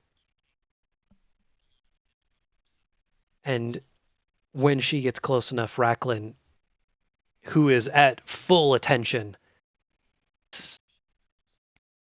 "Ma'am, lead administrator. We were just about to recover and debrief," and she raises a hand, and he stops talking. She says, "Before you go anywhere, she wasn't alone. You know that she wasn't alone. I know she wasn't alone. I need to know if the feast is safe. And if it's not, I need to know what we're going to do about it. We don't have time for you guys to sleep for 2 days and hope that everything goes okay."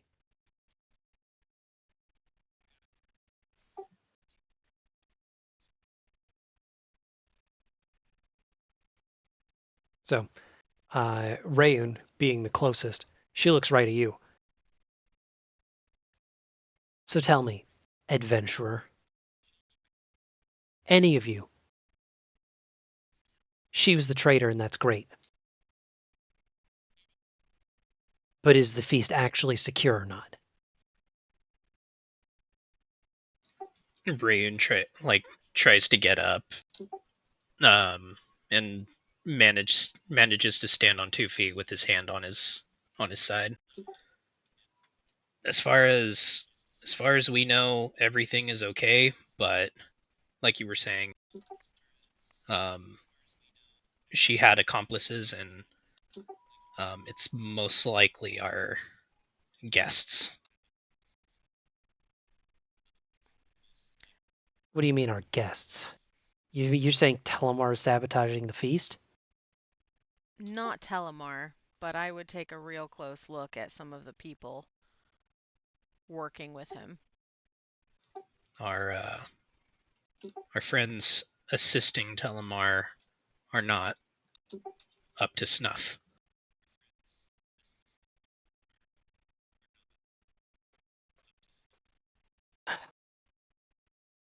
Yeah, I didn't think so. Great. And it looks like, given the state you're in, you're not up for doing much more investigating, are you? Got any soup? Not enough.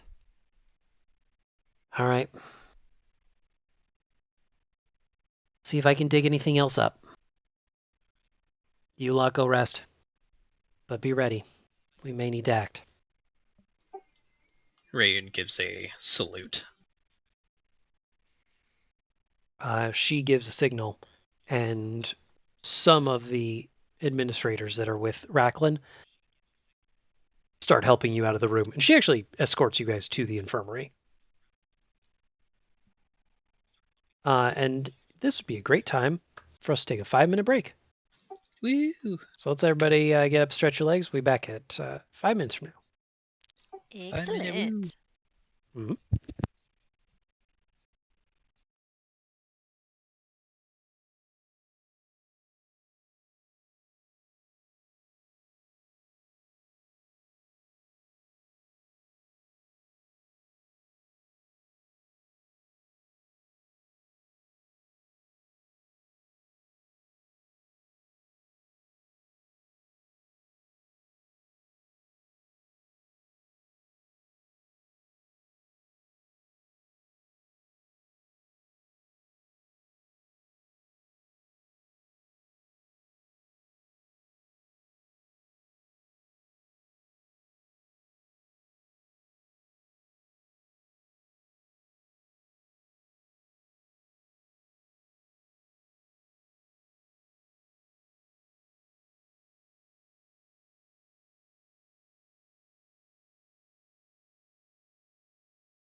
I've never thought about looking that up before. I could probably find you the one that I used.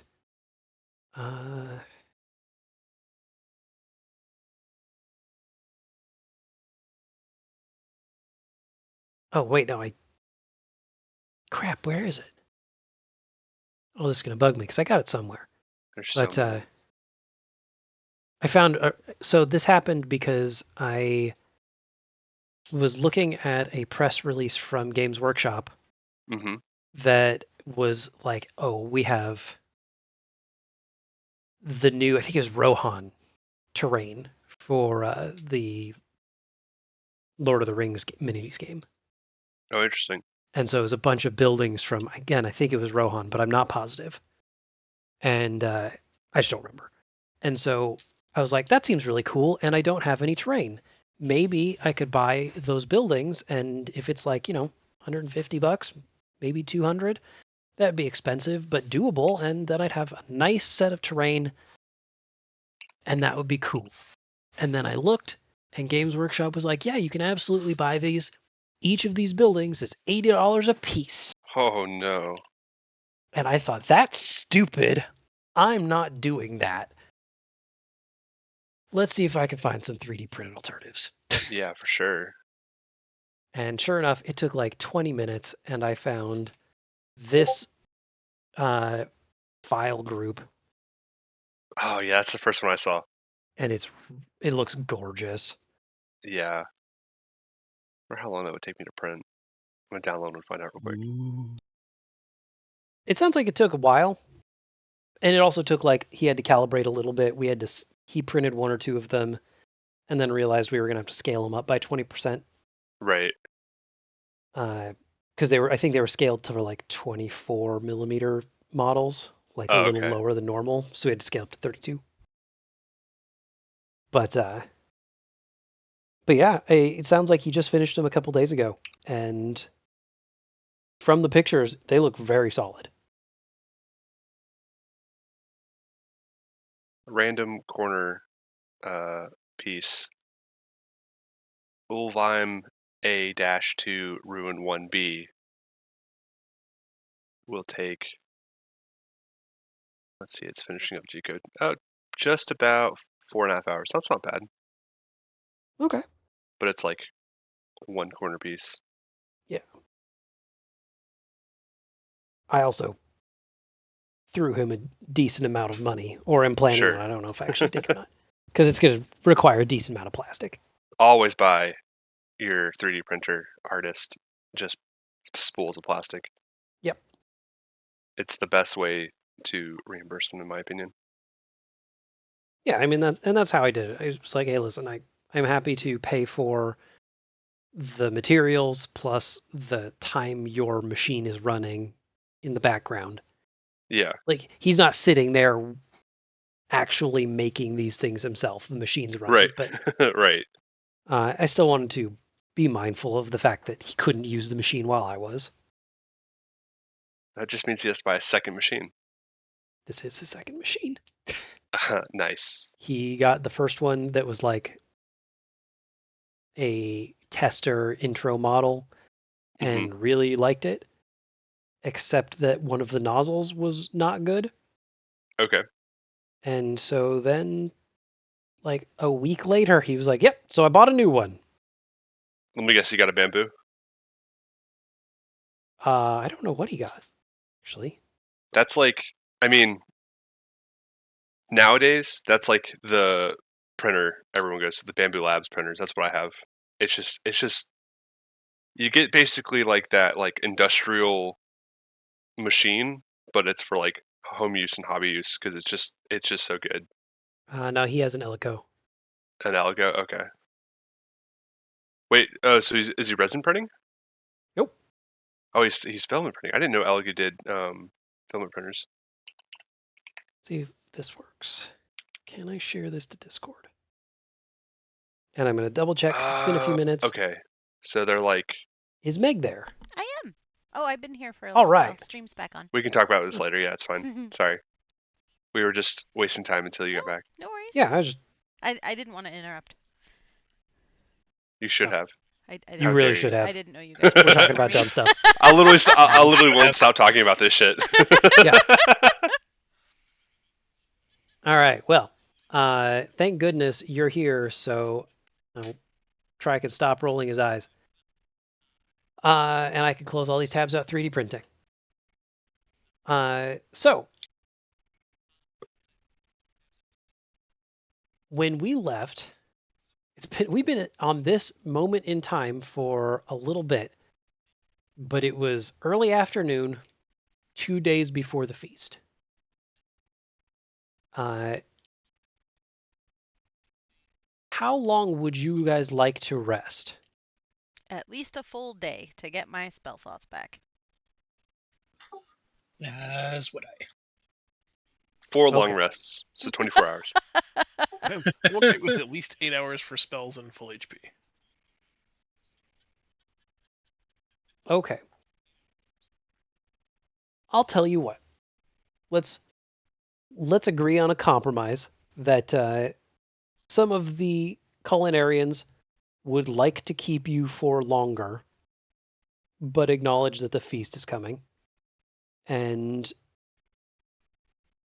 want to keep you in bed until the day of the feast. But around about 1 o'clock of tomorrow, you get a message sent to you by Culinarian Guild Courier saying, hey, there's someone at the dinner bell that wants to talk to you.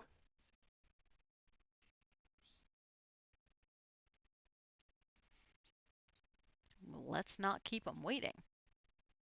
I don't know if you heard that, but my cat meowed at the perfect time for that. I missed it. Sorry. Dang. I thought I My heard mic is too something. smart. I wasn't sure if my mic would say was I either- wasn't allowed to have fun. It was either that or a Legend of Zelda like notification like sound. So everybody's, before we get to that, feel free to long rest yourselves, get your spell slots back, get whatever health you need back. I'm going to pick up this cat real fast because he asked politely. Oh my gosh. He's very large. And in 4 minutes, he's going to jump off my lap when the automatic feeder goes off. But as you guys heal, you are escorted by this courier to, gosh, dude, Is that a headbutt? Yeah. Nice. You are escorted by the courier down the halls and into the lower bowels of Aller's Hall to the dinner bell chamber.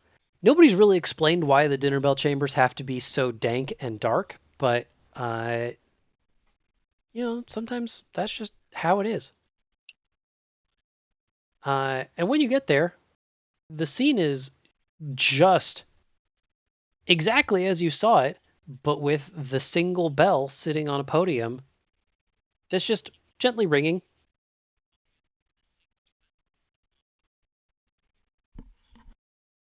The courier lets you inside the room, but then quickly buggers off because he is not important enough for me to give a name to. Oh, and I can clear the turn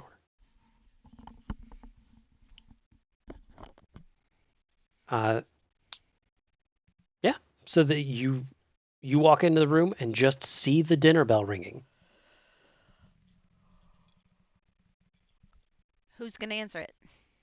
I'm going to nudge I Rain will. to answer it. I will. I volunteer as tribute. Rayun's got us. I touch the dinner bell. When you do, it gives a pleasant tinkling sound in your hand, and just a second or two later, you see walking into the room through the wall in front of you is the spectral form of the elven man that you saw previously and a few weeks ago, Celebron. Hi, Celebron. Hey, Celebron, how's it been? He doesn't look great. It looks like he is exhausted. But he is still carrying his enormous tome, and he's still standing up straight and proud. And he says, sorry for the delay, everyone, but I really needed to make sure I had all of my facts straight before I got here. It's been exciting, a real honor to be able to search through the temple's catacombs, their archives. But goodness, I did not realize how deep they were. I hope you are all well. As well as can be. Sorry, I'm not really great at small talk, unless it's talking about the temple. Usually have a script to follow. Well, I'd love to hear it. Yeah, trust me, we are going off script today. But I have found some information on the deity that you asked me to look into. Not a ton, but there is something. It looks like they have not been formally introduced to the Pantheon yet. So they are, we refer to them as upstarts. It's a bit of a derogatory term because they might be well and good. They just haven't had a chance yet. But this upstart, it might be best that, well, it might be best that she not get the opportunity to join the Pantheon. He opens his book and sets it down on something in front of him, such that you guys just see a floating book in front of you. He might be putting it on his version of the podium. But it flips open to the very front page, and you see an outline of that same dagger pin that you handed him. He says, the only thing I was able to find on this was an application, a bit of paperwork, which implies that this deity is applying to join the Pantheon, or their followers are applying on their behalf. Not a lot of deities come straight to the temple, at least for the paperwork. This one has generated a decent amount of tithe. In fact, given how rough things have been for Telemar, they have already generated more tithe than him, which means that financially they are guaranteed a spot in the Pantheon. They just need to perform a miracle, a showing of faith, and they'll be let in when we do the next reordering.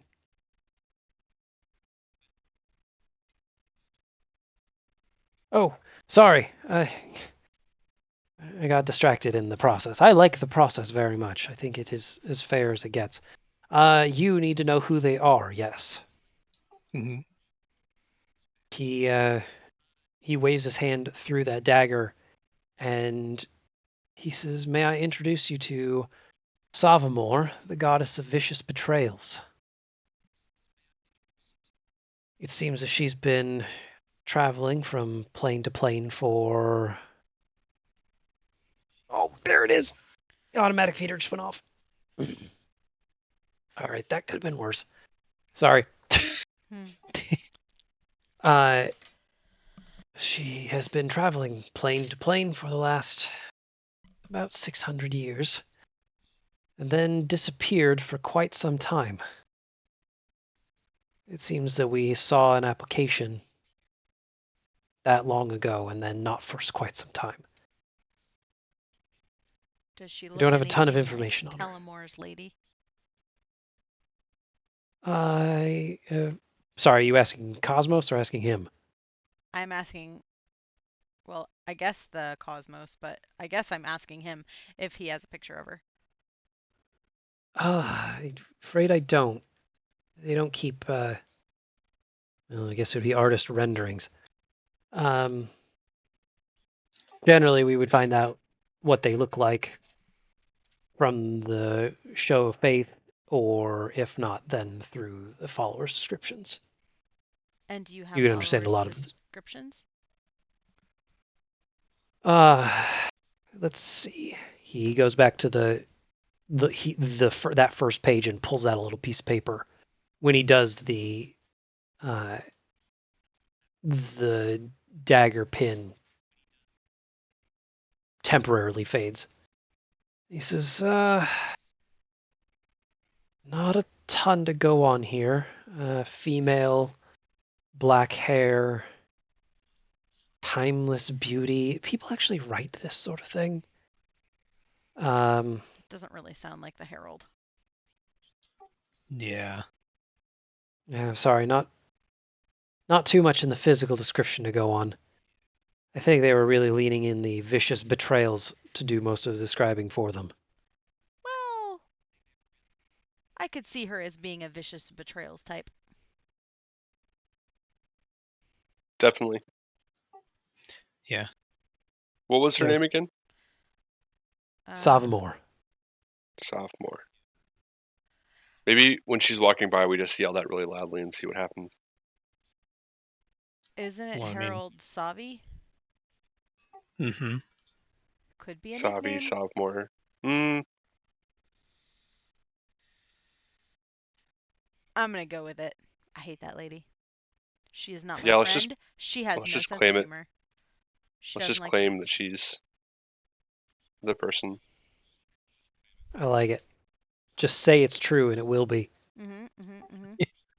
Speak it into existence.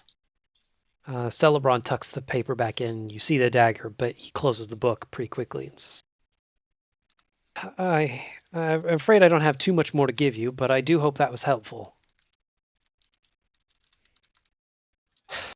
And is there anything else that I could do for you?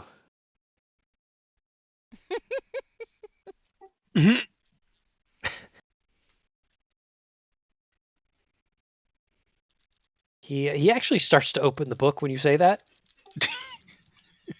and pauses for a second. Says, maybe I'll wait until they provide an application, just in case. I'd like to describe him as extremely muscular and of timeless handsomeness.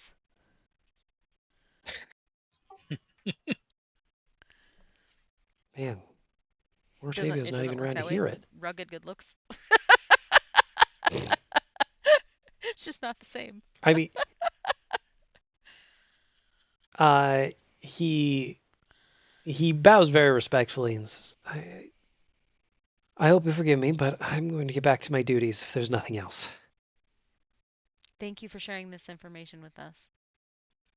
Of course, the temple is always happy to help. Best of luck to all of you. It sounds like you might have a bit on your hands. And with that, he takes a couple steps backward, and his image fades back into the wall, not to be seen again.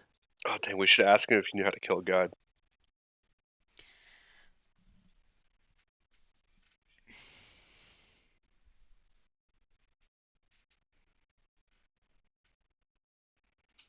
I think that's how we get reported. It's one of those things you don't search in Google. Yeah, but how about through an acolyte of the temple? Might actually be worse. Like, what do you think happens if you ask the Pope, how do you kill God?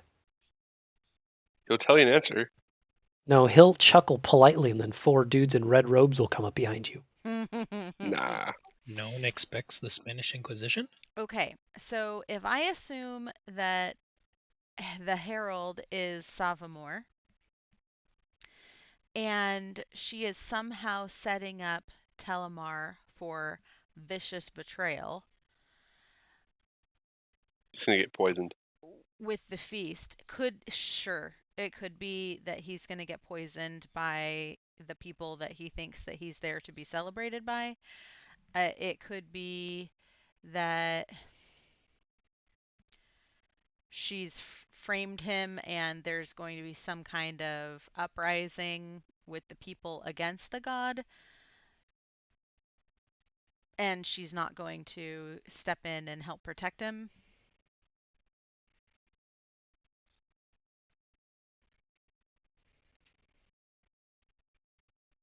Either way, we need to talk to Telemar. Or find her in the streets and yell out Savamore and see if she turns around. Hey, Cosmos. Hmm? I got a question for you. Okay. Do I remember how many of Telmar's elite guard there are? I'm going to say that's an answer or a number you don't know the answer to, but you have seen at least 5. At least 5. Okay. Because there were 5 at the courtyard in Allers Hall, 4 when he arrived. So I think there are 5. Is what I'm going to say, since I have seen 5. Sure. All right, how does that help us? Is that how many we have to take down? Well, I was just thinking of the riddle that Father Sphinx said. He said you got to kill 4 more to save 1 more, or kill 4 to save 1 more. I didn't know if that had to do I with. don't think he said kill ever, did he? Did he not? I thought he said kill. I probably just interpreted him saying get rid of as kill.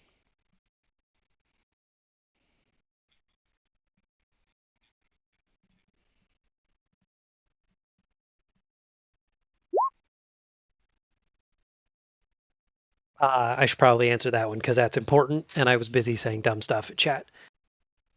I was thinking about calling him Daddy Sphinx, but I didn't want to.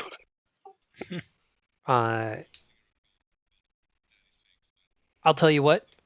I will get you guys a written copy of that prophecy in a minute, but it was that you would stop 2 to save 1, and then you would slay 4 to save 1.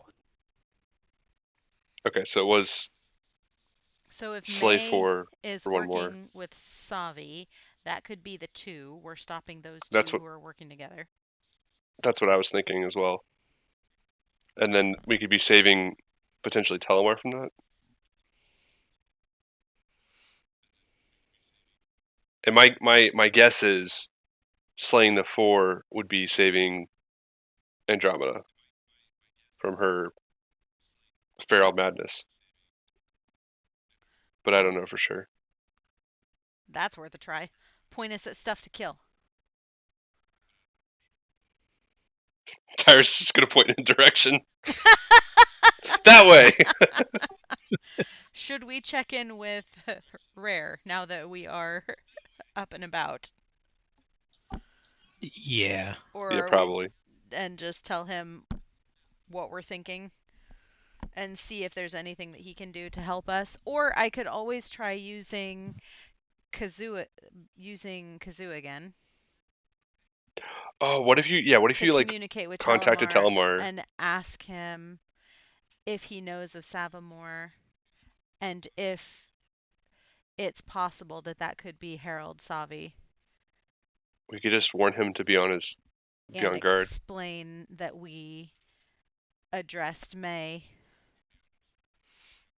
And what if we call in a fake bomb threat with Telemar? But really, there's a real bomb threat. We're just alerting him of it. So if we're just like, hey, we're gonna come kill you, and then he's gonna be on high alert, and then hey, look, someone's trying to kill him. All we did was really just we warned him.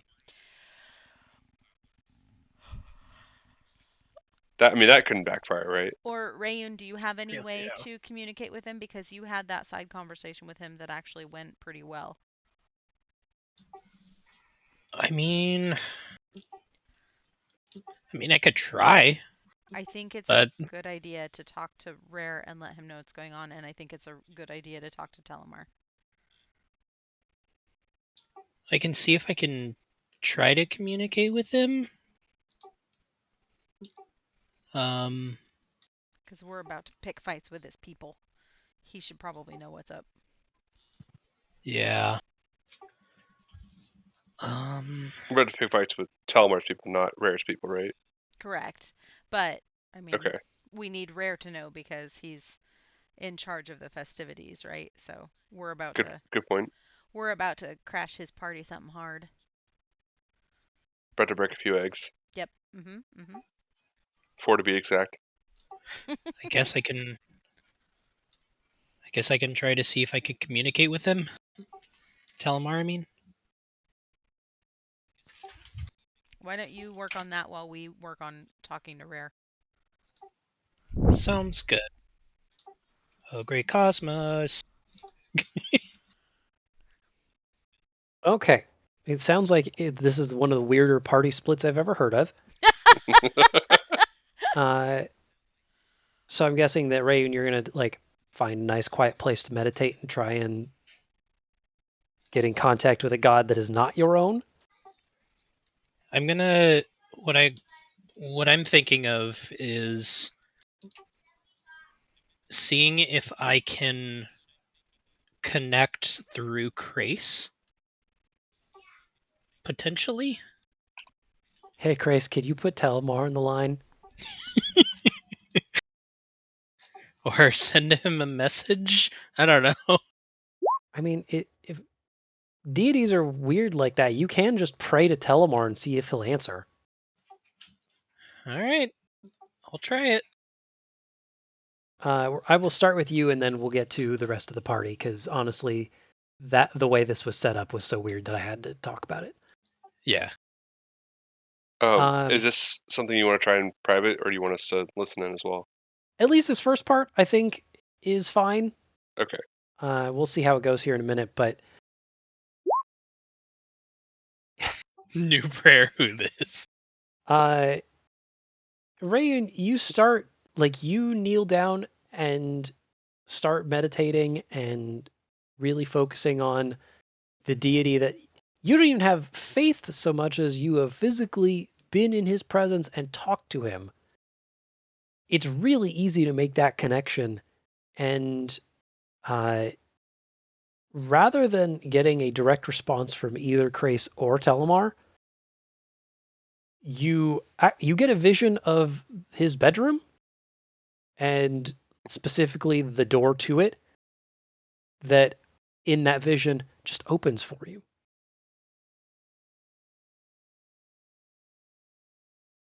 And it's brief. It's like maybe 2 seconds worth of vision. Yeah.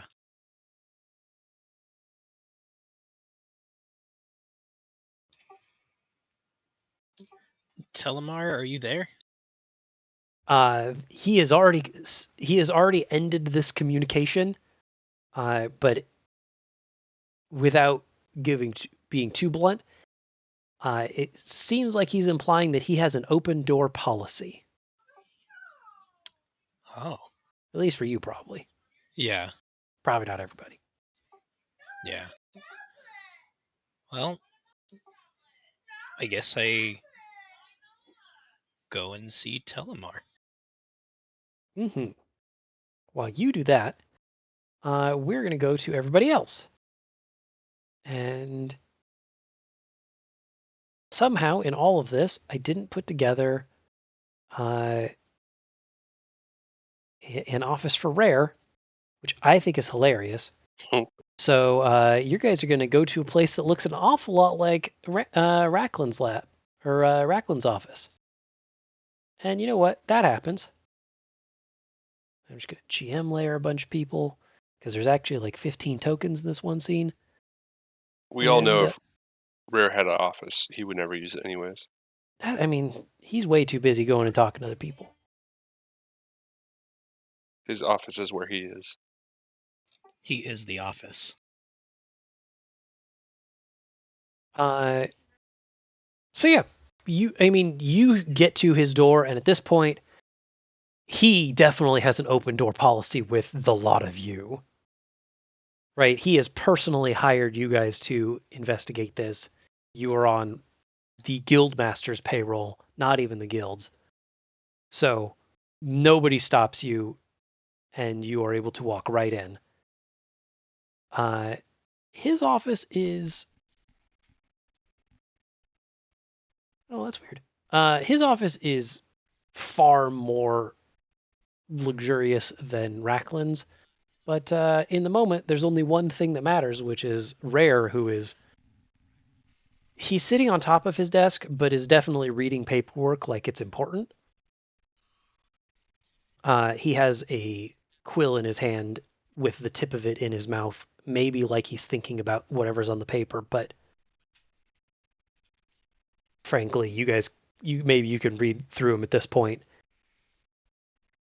With as hard as he's thinking, he might also be doing today's Wordle. But when you three enter, he very, regally, he sets down the paper and quill and stands up. Like, there's no shock, no surprise. He's not hiding anything. And he stands with his arms open and says, "Well, welcome back, adventurers. I should say, the next time you plan on killing a counselor, a bit of warning might be nice. We've got a bit of cleaning up that we're doing." She started it. I was just gonna say the fight wasn't necessarily our idea. I trust That that much you I believe. found the proof that you needed. Plenty of it. It's frustrating because I do see what she was trying to do.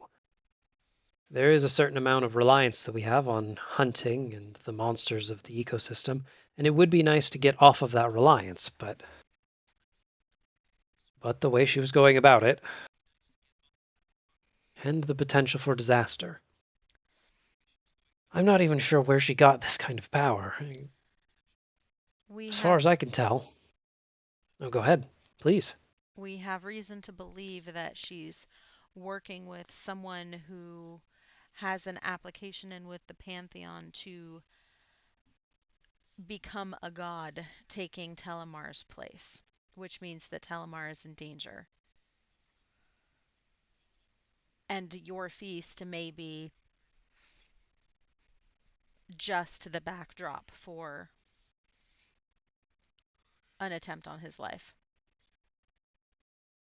Wow. Oh, okay. That is certainly more than I expected when you walked in. Okay, well.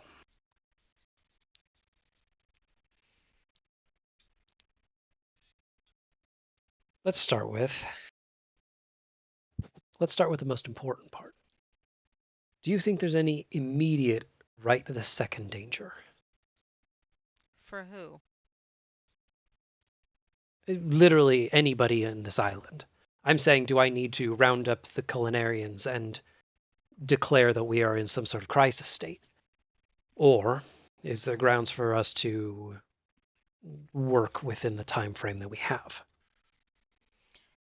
It may be best not to tip our hand, but you could be helpful in getting us access to Telemar if we're unable to make contact with him directly. We would very much like for him to know of our suspicions so that he can be prepared. And it would probably be beneficial to have someone off the record inspecting all of the dishes that are going to go before the god at the feast, to make sure none of them have been tainted with poison. Interesting. Well, we had already planned on doing something akin to a royal taster.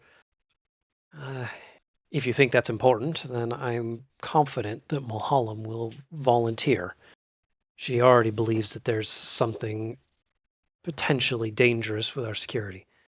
So, I will make sure that she knows, and she will be first in line to taste the incredible dishes. I'm sure she will be upset about it. How involved is the Herald in the safety plans and in the event itself? Savi. She has been largely hands-off, left most of the planning to myself and to the rest of the guild.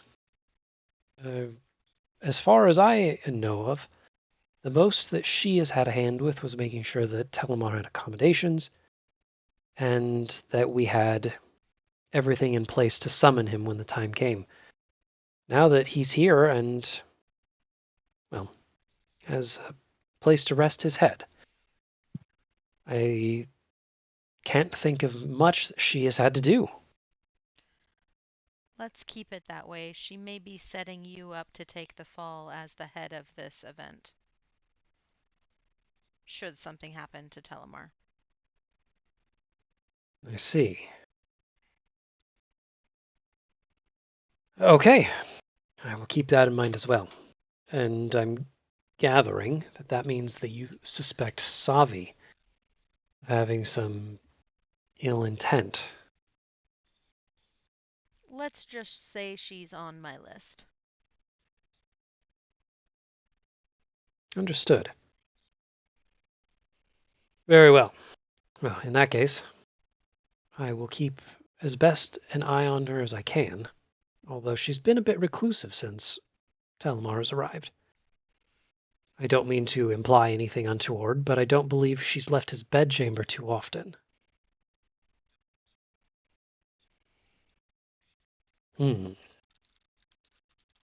And I suppose...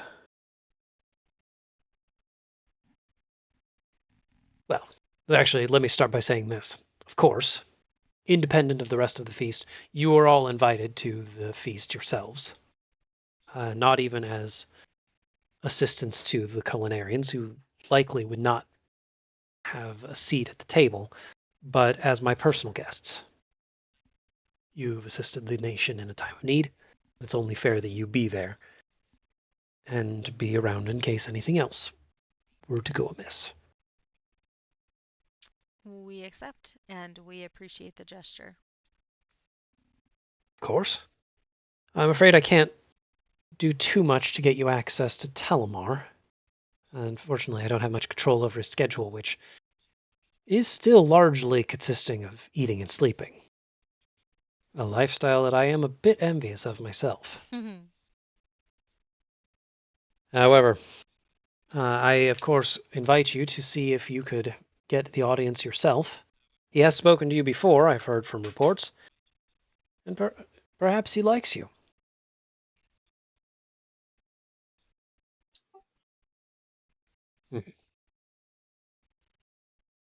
And I agree. I think it is important, you're right, that we not tip our hands. We let whatever's going to play out as best as it can. We will have a lot of very keen eyes on everything going on at the feast. I'm sure that if anything were to go poorly, someone would spot it in time. However, I will make sure all the culinarians are extra alert. Maybe we'll water down the wine. I'm sure no one will be upset about that one. Okay. Well, I think we have a bit of a plan. And tomorrow will be Judgment Day. Is there anything else? I'm going to look at the guys and see if they have anything they want to add. No, I think that sounds good. I'm good. All right. Well, in that case... Oh, who am I kidding? Tomorrow is going to be Judgment Day one way or another. May I admit to you that I am starting to be a bit nervous about tomorrow. We've been working on this feast for several months, and it's finally coming to a head.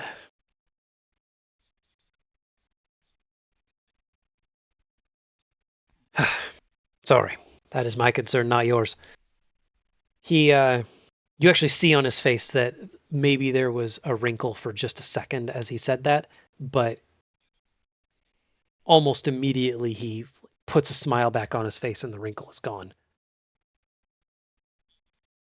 So, well, if there's nothing else, I'll let you get back to it. I heard from some reliable sources that you still had some recovering to do.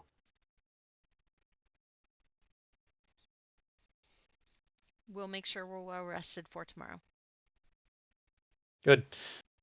I will see to it that you are delivered invitations. And the feast will begin. Well, we are on the holiday schedule. So, dinner will be at 3 p.m. sharp. And he politely escorts you to the door. And as he does, he adds in one last. Truthfully, thank you. May could have been a true problem for the guild.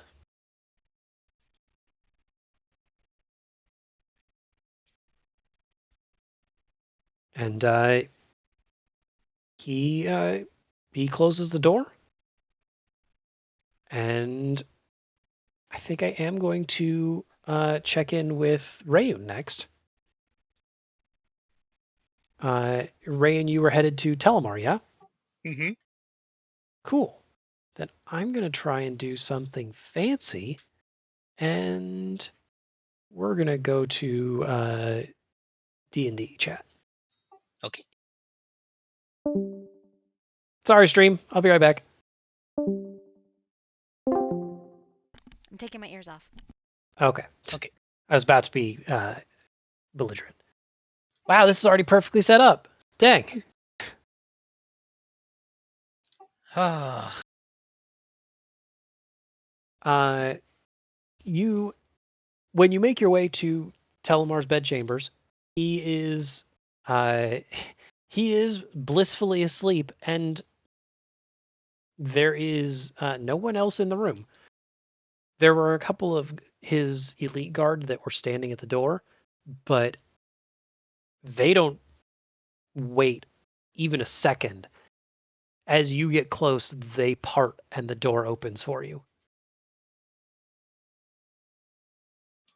I give them a nod and just walk through.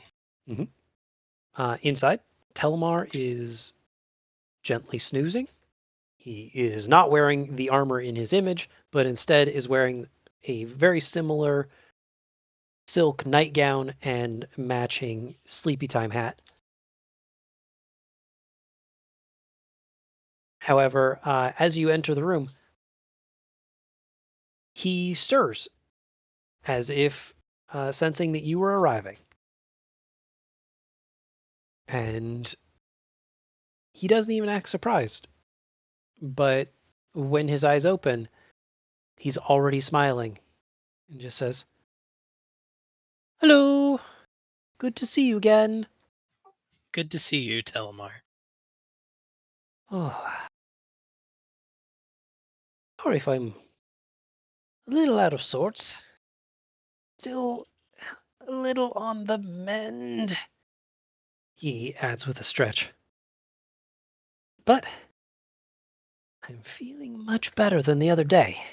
I'm sure by this time tomorrow, I will be in perfect health for... Ooh, tomorrow's the feast day, isn't it? Mm-hmm. Ooh, how exciting. I've been looking forward to this for several days now. It's been a long time coming for this. Mm-hmm. Well, more for you, I suppose. I've been off crusading. But I'm sure you're not here to hear stories. What can I do for you? I have urgent news for you, my friend. Oh. What would that be? My friends and I have reason to believe that you may be possibly in danger during the feast. In danger? Me? But why? We have reason to believe that you might be might be poisoned during the feast, and somebody within closer proximity than me and my my comrades here in here in the city. It looks like somebody's might be trying to poison you in some way,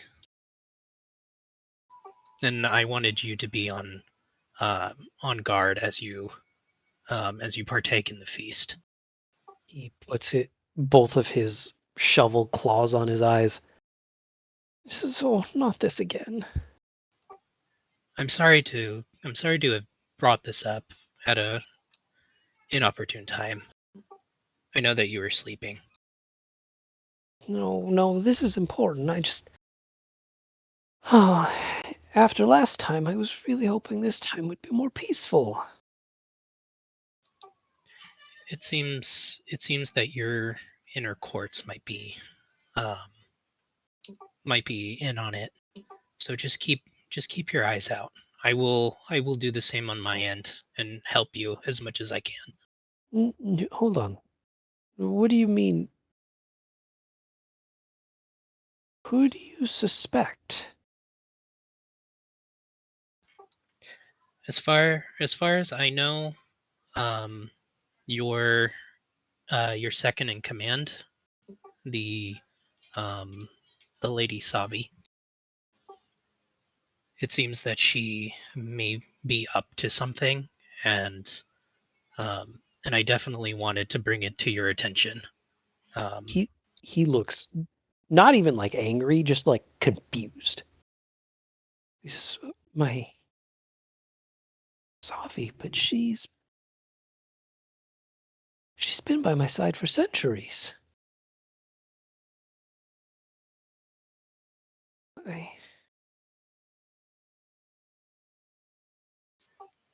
My friends and I have been doing some research on our end, and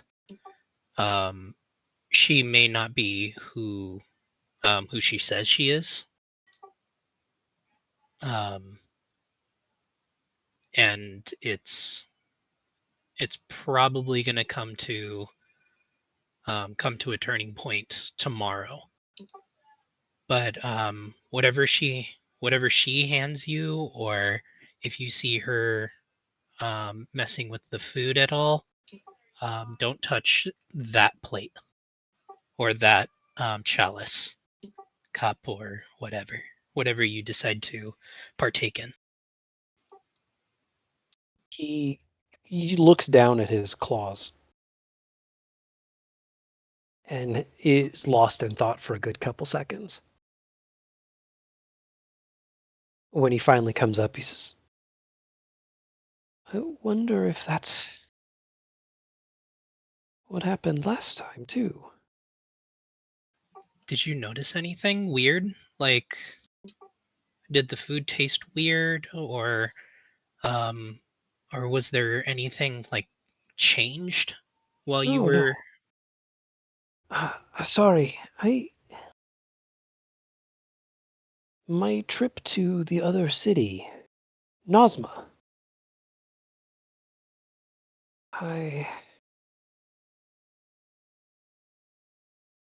They tried to poison me there too.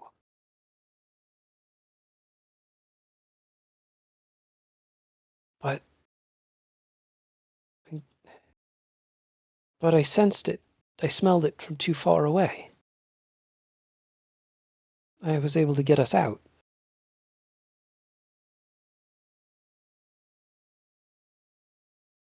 Oh, no.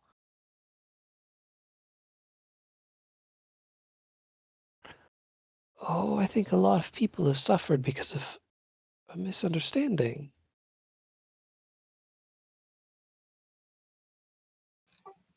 I go over and hold his hand. He takes it. He doesn't like bat you away, but he doesn't react too hard. However, you could feel the second you touch him, You feel some tremendous power behind him. He shakes his head. No, this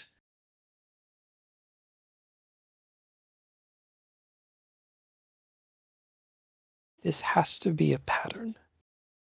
It can't be coincidence.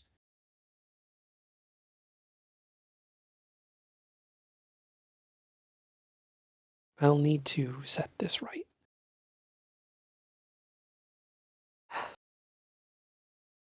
We will have the feast. It's important. It's important for all of the people that came here for me. And then afterwards, I will set things right with the other city. Rayun like stands upright, puts his right hand over his heart with a fist, and he says, as a paladin of the harvest and as a good friend of Telemar, I'll do what I can for you, and I will help you in your journey. He, when you make that pledge, he smiles and turns, actually sits up in bed to face you.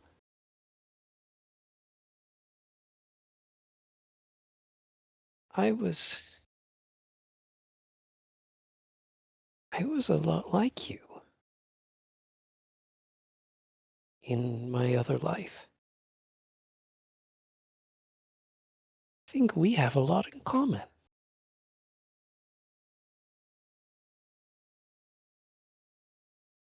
I miss those days. Before I ascended. When it was just digging the soil and planting the crops. He has a sad smile that tells volumes. But the only thing he says is, sometimes I think back on that life. Miss it.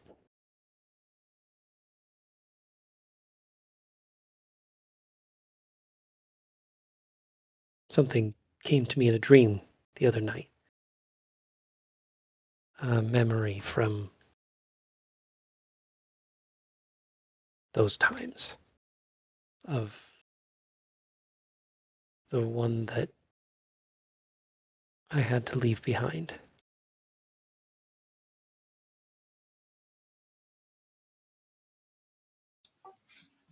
What do you remember? Oh, I remember everything. Maybe that's the biggest problem of all, is I remember.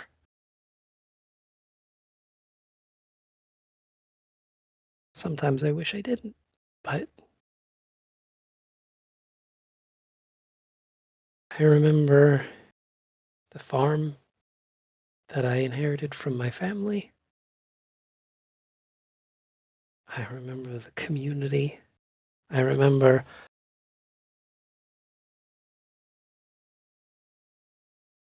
the girl town.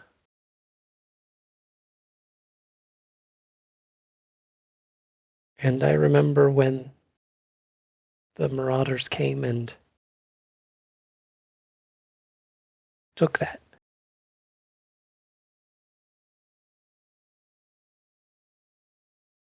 But saving the survivors was my first glorious victory. And it was the first step in trading in my shovel for this sword. And he nods over to his weapon rack.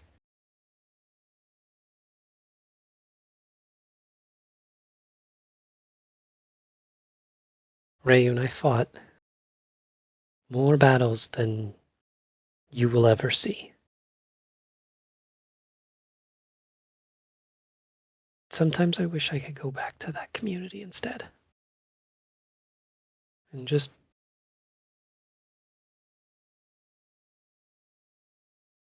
tell her it would be okay.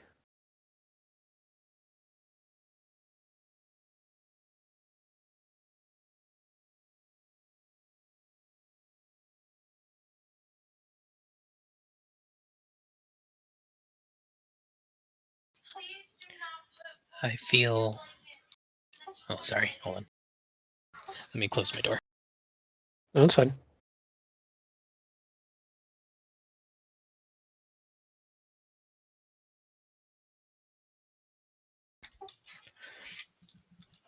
Rayun,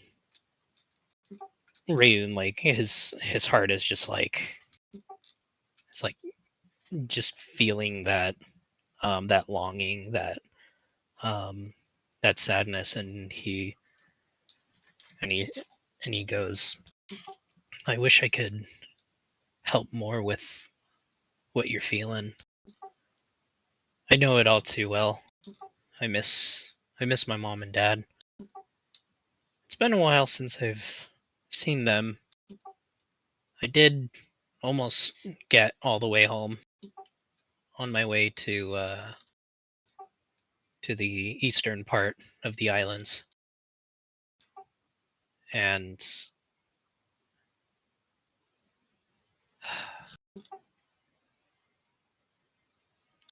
one of these days I'll have to walk with you on my family's homeland. On the farmstead. He shakes his head a little and says, be careful what you wish for, Rayun. Because when you walk with me, you don't get to walk home. But you should definitely visit those that are close to you. Cherish them. Because there are many things for which it's never too late. But there are some.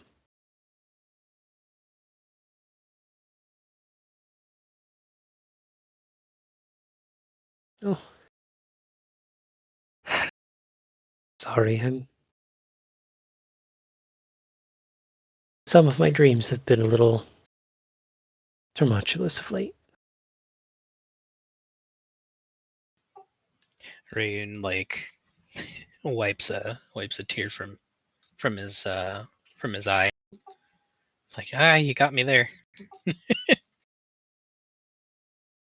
Yeah. Let's focus on the present for a bit. The feast tomorrow, right? I've heard 23 courses, and now I know that we will be on our guard. Is there somebody from the guild that you would trust as an official taster?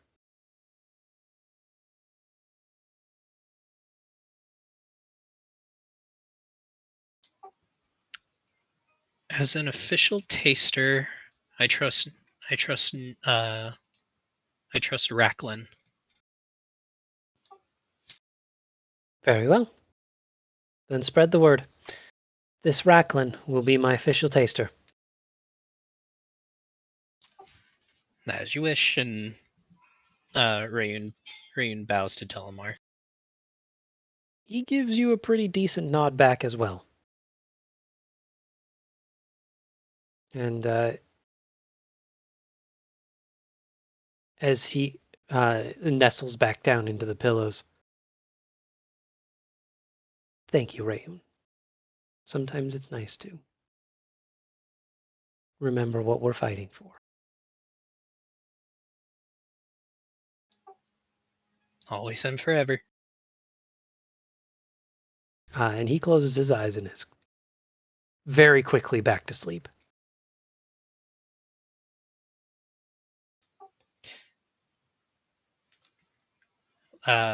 with that, I will take my leave. And sounds, I'm going to guess, regroup with everybody? Yes. All right. Then let's head back up there and say hi before we end the session. Yep. Hope Meg here's to leave. Yep.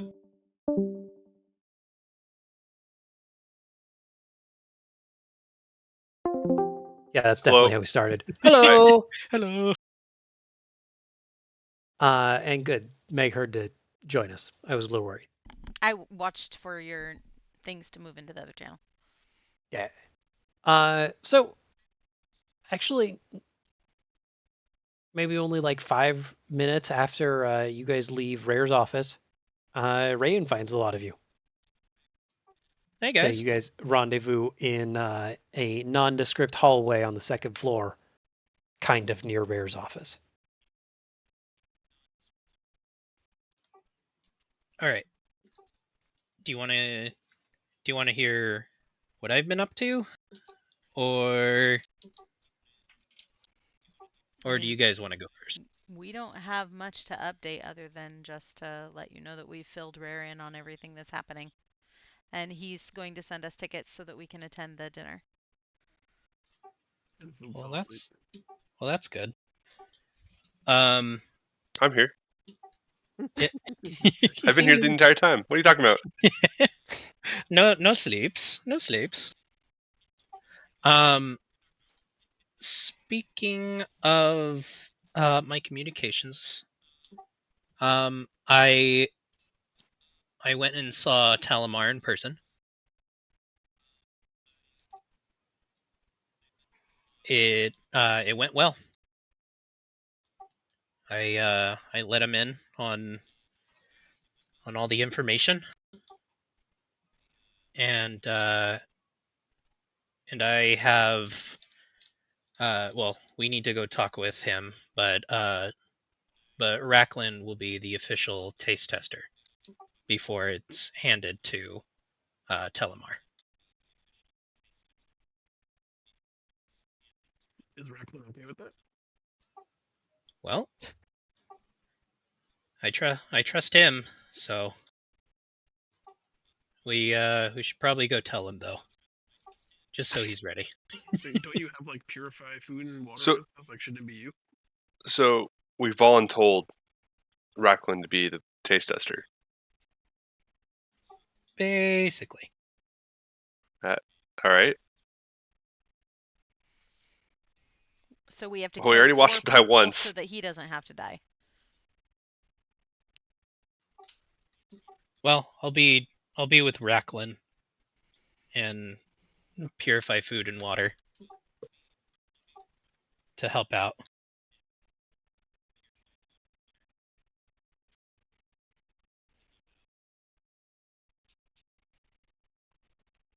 All right, what did Telemar say? He, I mean, besides the information that we've already accumulated, like Savi being with him for centuries. He was. Go ahead.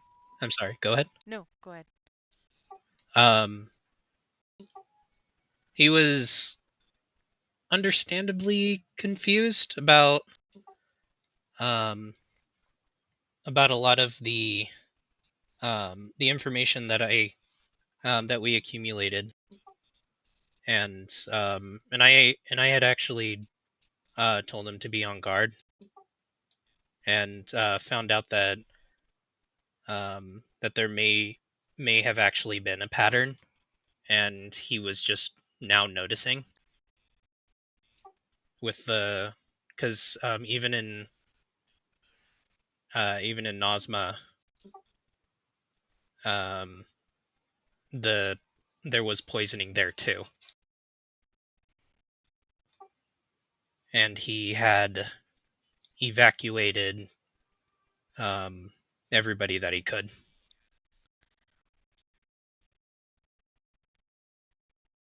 So he didn't do the attack. He tried to help with the evacuations? Correct. Does he know who did the attack? As well, I mean, he was the one that attacked afterwards, but he was helping evacuate people from the from where they were dining. I'm sorry, I'm a little confused. True or false? Did Telemar destroy Nazma? That is true. Why? But because he thought people were in danger, Oh. his people. And he's confused about everything now. Sounds like a lot of people are. Yeah. Sorry, So I'm trying I to keep know quiet. that he thinks that Savi's been with him for centuries, but if the guy was telling us that this being is very, very old and has been bouncing around different realms for a millennia and just decided a ways back that she wasn't going to do that anymore, it's entirely possible she could have been serving him for centuries. Right. So basically, Telemar was tricked into killing Nazma. Is Right. what you're saying. He thought his people were in trouble, so he blew up the city. Correct. Gotcha. And after Upset and or repentant about necessarily raising a continent? he made a very bad mistake. And Call that more than an oopsie, but okay. more than an oops.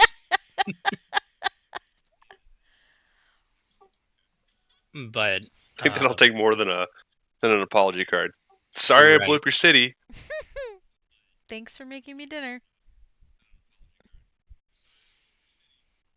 Okay, and then so what is his plan for the feast? Or is he comfortable with us approaching Savi and trying to push her hand? Or does he have a plan?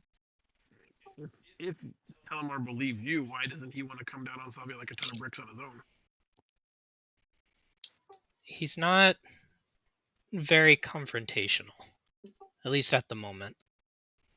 And he just destroyed a whole goddamn continent 2 weeks ago on one person say so. I think that took a lot out of him.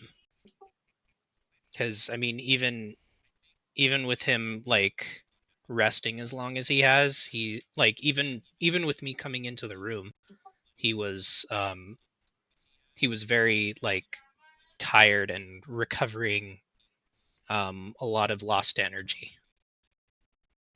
When, like you said, you were physically there, did he transport you somehow? No, I walked. Okay. And the guards just let you in, and she wasn't in the room? Correct. Sounds hard to believe, but yes. I like it. Literally walked in, she wasn't there. We have 3 minutes left in scheduled session. Is that long enough to start anything? Oh no. But I wanted this conversation to finish playing out. Mm-hmm. That was important because it's important you guys are all on the same page. But if there's nothing else, then we can call it here and prep for a feast that's going to happen really soon. Yes, tomorrow. Yeah. With your guys' blessings, I am going to prepare to start the next session at the feast.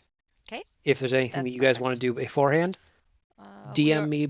Already had our full rest, so everybody make sure that you're all set on all your stuff. Yep. And also, oh yeah, somebody let Racklin know that he has a new responsibility. That's important. I'll let him know. Yeah. Yeah. Make sure everybody's at full health and full spells. And level up? Level 7. And we're level 7. Yeah. Hey, we level up! Woo! I Level up. appreciate that we were all on the same page there, Foob. Because yes, absolutely.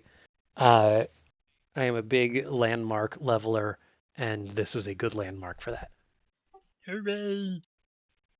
if you guys need any help, because I know that Roll20 is decent, Nice. let me know and I can brute force any of your leveling changes, except for that part where Tyrus got 2 health. That's funny. Instead of taking the average. I might need help. So, yeah.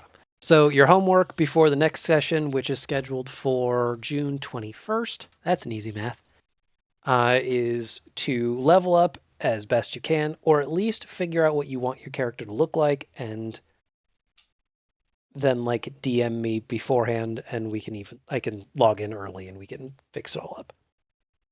And also, if there's anything that you want to do for your character between the afternoon before, because it's like 1 p.m. ish the day before, and the afternoon of the feast, you have about 24 hours to get any homework done.